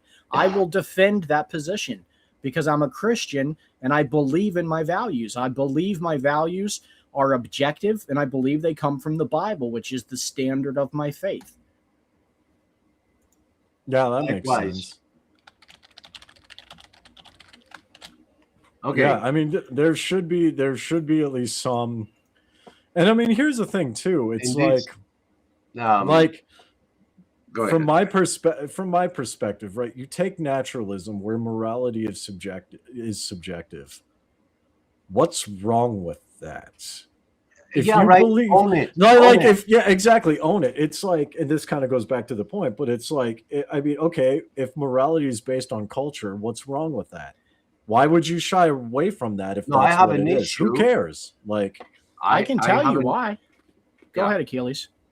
I have an issue. The issue it proves is it's not objective when you don't believe in something that is as rigid as God said. Then it becomes subjective. It's my view versus your view, and in my view, I can kill Hindus, and in your view, you can kill Christians, and that's why this is happening. But we had somebody, and because we're talking about honesty, intellectual honesty, who was at the same time claiming that it is objective, and at the same time, when it was inconvenience, he was saying it was not, and it is. Depends on culture. So you can either have one of the two and we can discuss, and not whatever is convenient concerning where we are in the argument. That's what I don't like. And first off, go ahead, Stephen, but let's have Padre Pike have something, because we haven't let him speak. But I'm just warning, I only have a few more minutes and then I'm going to excuse myself. So I'm going to end the show, but before you do, I'm going to give a concluding statement out there, which is not to any specific human being. So, Padre Pike, are you with us? If you're not with us, you're against us. Only a Sith deals in absolutes. I don't think he's really here, Achilles. Just say your closing statement. The ghost of Padre Pike is in the house. The gangster ghost of Padre Pike. Okay, so I just wanted to say that we've taken some time off, and during that time, we have received some spiritual warfare. And I just want to dedicate this show to Satan, which I believe in, and Stephen does too. Didi doesn't yet. And tell him that I hope he enjoys our comeback. And we're going to see him on the next one.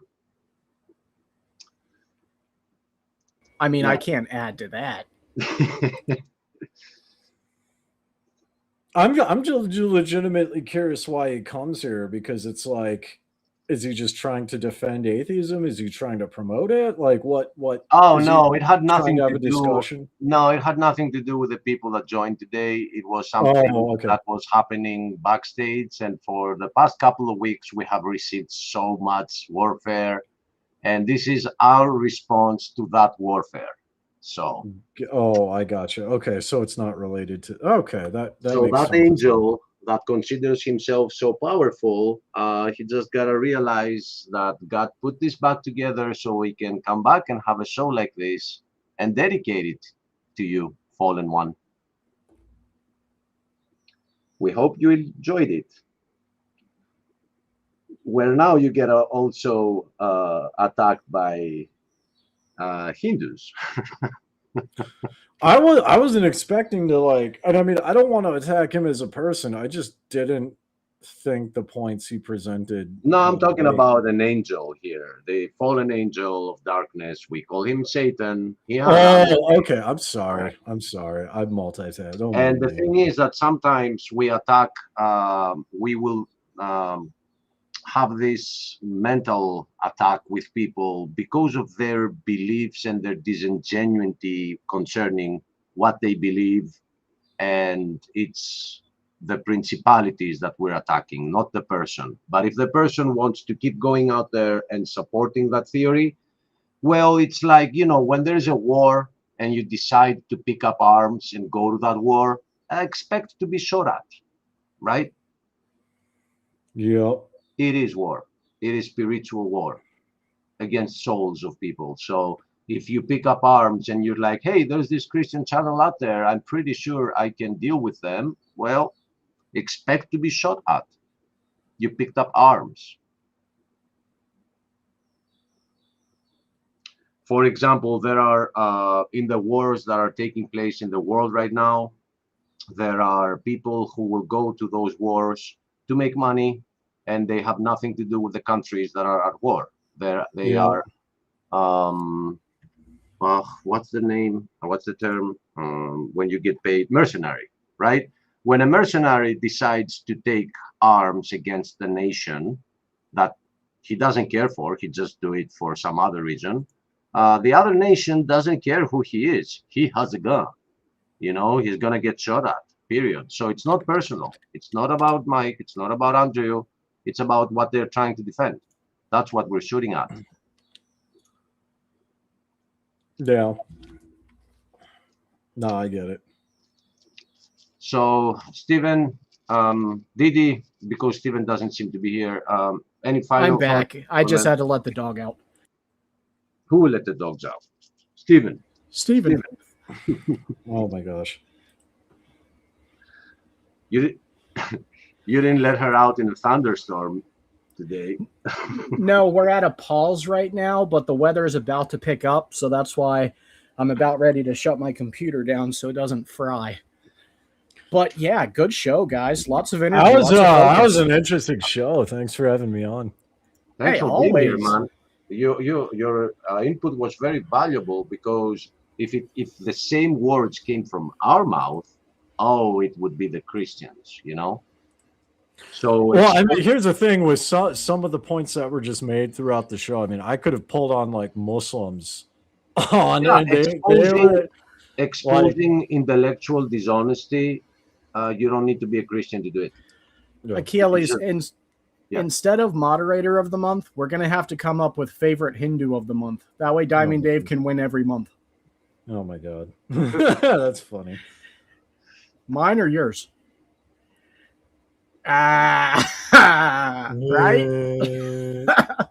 All right, guys, I'm out of here. I'm done. I Yeah, love you have guys. a good one. I'm gonna get ready for another podcast. You guys have a good one. Achilles, email me, my man. Yeah, God bless everyone. See you. Have a good one. Bye bye, Satan.